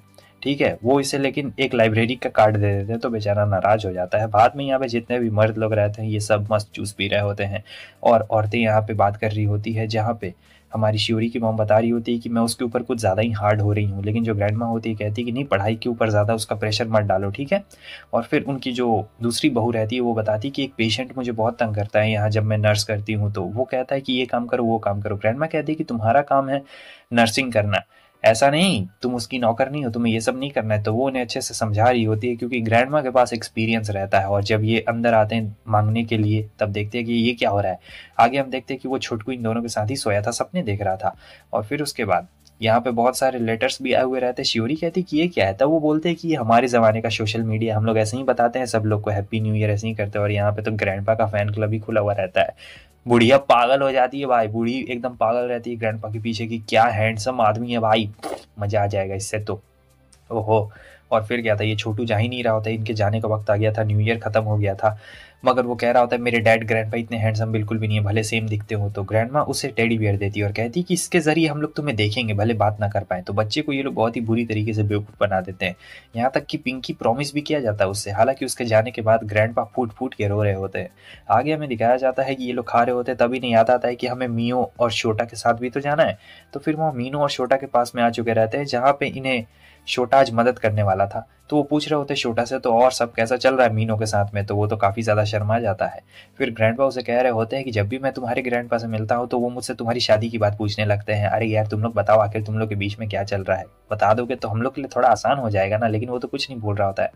और जो मीनो रहती है वो कह रही होती है कि हमने भी अपना एप्पल ट्री लगाया है, मेरा मतलब मैंने अपना एप्पल ट्री लगाया है, हमने नहीं। ग्रैंडमा तो हंसने लगती है और ये शर्मा गई रहती है और छोटा से वो कहती है कि चलो हम लोग अपना नॉर्मल काम करते हैं। तो यहाँ पे ये दोनों समझ गए रहते हैं कि हाँ जो दोनों बच्चे हैं तुम लोग अपना काम कर लोगे ना, हम लोग आते हैं, हम लोग थोड़ा आराम कर रहे हैं। तो फिर ये दोनों एकदम प्यार से उन्हें एक बार देख के जा रहे होते हैं और फिर जाते हैं थोड़ी दूर के देखने के लिए और बहुत ही अच्छी जगह पे बैठे हुए रहते हैं जहाँ पे ग्रैंडपा ग्रैंडमा से कह रहे होते हैं कि कितनी अच्छी ज़िंदगी है और अभी आने वाली चीज़ों के बारे में बात कर रहे होते हैं, जहाँ पे वो लोग दोनों एक साथ कह रहे होते हैं कि हमें अपनी ज़िंदगी में कुछ भी रिग्रेट नहीं रहा। मतलब सबका सारा चीज़ जितना भी है वो वहीं पे सेट हो गया। जैसी जैसी चीज़ें थी, जो पहले दिक्कतें थी वो सब चीज़ दिक्कत ख़त्म हो गई है। मतलब ज़िंदगी का एक ही चीज़ है भाई कि चलते रहना है, रुकना कहीं भी नहीं है। अगर कभी ज़िंदगी में डाउनफॉल आता है तो आगे चलकर आप आगे भी बढ़ेंगे। और यही बात ग्रैंडपा ग्रैंडमा से पूछ रहे होते हैं कि कोई रिग्रेट रह गया या फिर कोई विश तुम्हारी। वो कहती है कि नहीं, ना ही कोई रिग्रेट रह गया ना ही कोई विश रह गई है, सब चीज़ बहुत ही अच्छा चला। और दोनों सो जाते हैं। यहाँ पे इनका सैंड खत्म हो चुका रहता है तो और दोनों हाथ पे हाथ डाले हुए रहते हैं। मीनू और छोटा आते कहते हैं लंच कर लीजिए, आप दोनों को ठंड लग जाएगी। लेकिन हमें ये पता लगता है कि यहाँ पे दोनों की डेथ हो चुकी है। आगे हमें 50 साल बाद के सीन को दिखाया जाता है जहाँ पे एक बूढ़ा दौड़ते हुए जा रहा होता है और कहता है ग्रैंडमा हमने जो एप्पल ट्री लगाया था वो बड़ा हो चुका है और ये कोई और नहीं बल्कि छोटा रहता है और छोटा के साथ यहाँ मीनू रहती है। जहाँ पे वो कह रही थी तो हमें क्या करना चाहिए, क्या हमें इसे खा लेना चाहिए? हाँ हमें इसे खा लेना चाहिए। और इसी के साथ ये प्यारी सी सीरीज खत्म होती है। तो दोस्तों ये सीरीज तो बहुत प्यारी थी, जहाँ से शुरू हुई वहीं पे खत्म हो गई। लेकिन एक बात मैं कहना चाहता हूँ कि तुम लोग जाके मेरे सेकंड चैनल को सब्सक्राइब कर लो, क्योंकि मैं रेगुलर वीडियोस अब सेकंड चैनल पे डाल रहा हूँ, फर्स्ट चैनल पे नहीं डाल रहा हूँ। इसमें कुछ प्रॉब्लम्स थी इसी की वजह से। और हाँ बताना तुम लोग कमेंट करके कि तुम्हें ये सीरीज कैसी लगी। अगर अच्छी लगी तो भाई लाइक कर देना, शेयर कर देना और सब्सक्राइब करना बिल्कुल मत भूलना। सेकंड चैनल को भी सब्सक्राइब कर दो क्योंकि रेगुलर वीडियोस तो उसी पे डाल रहा हूँ मैं।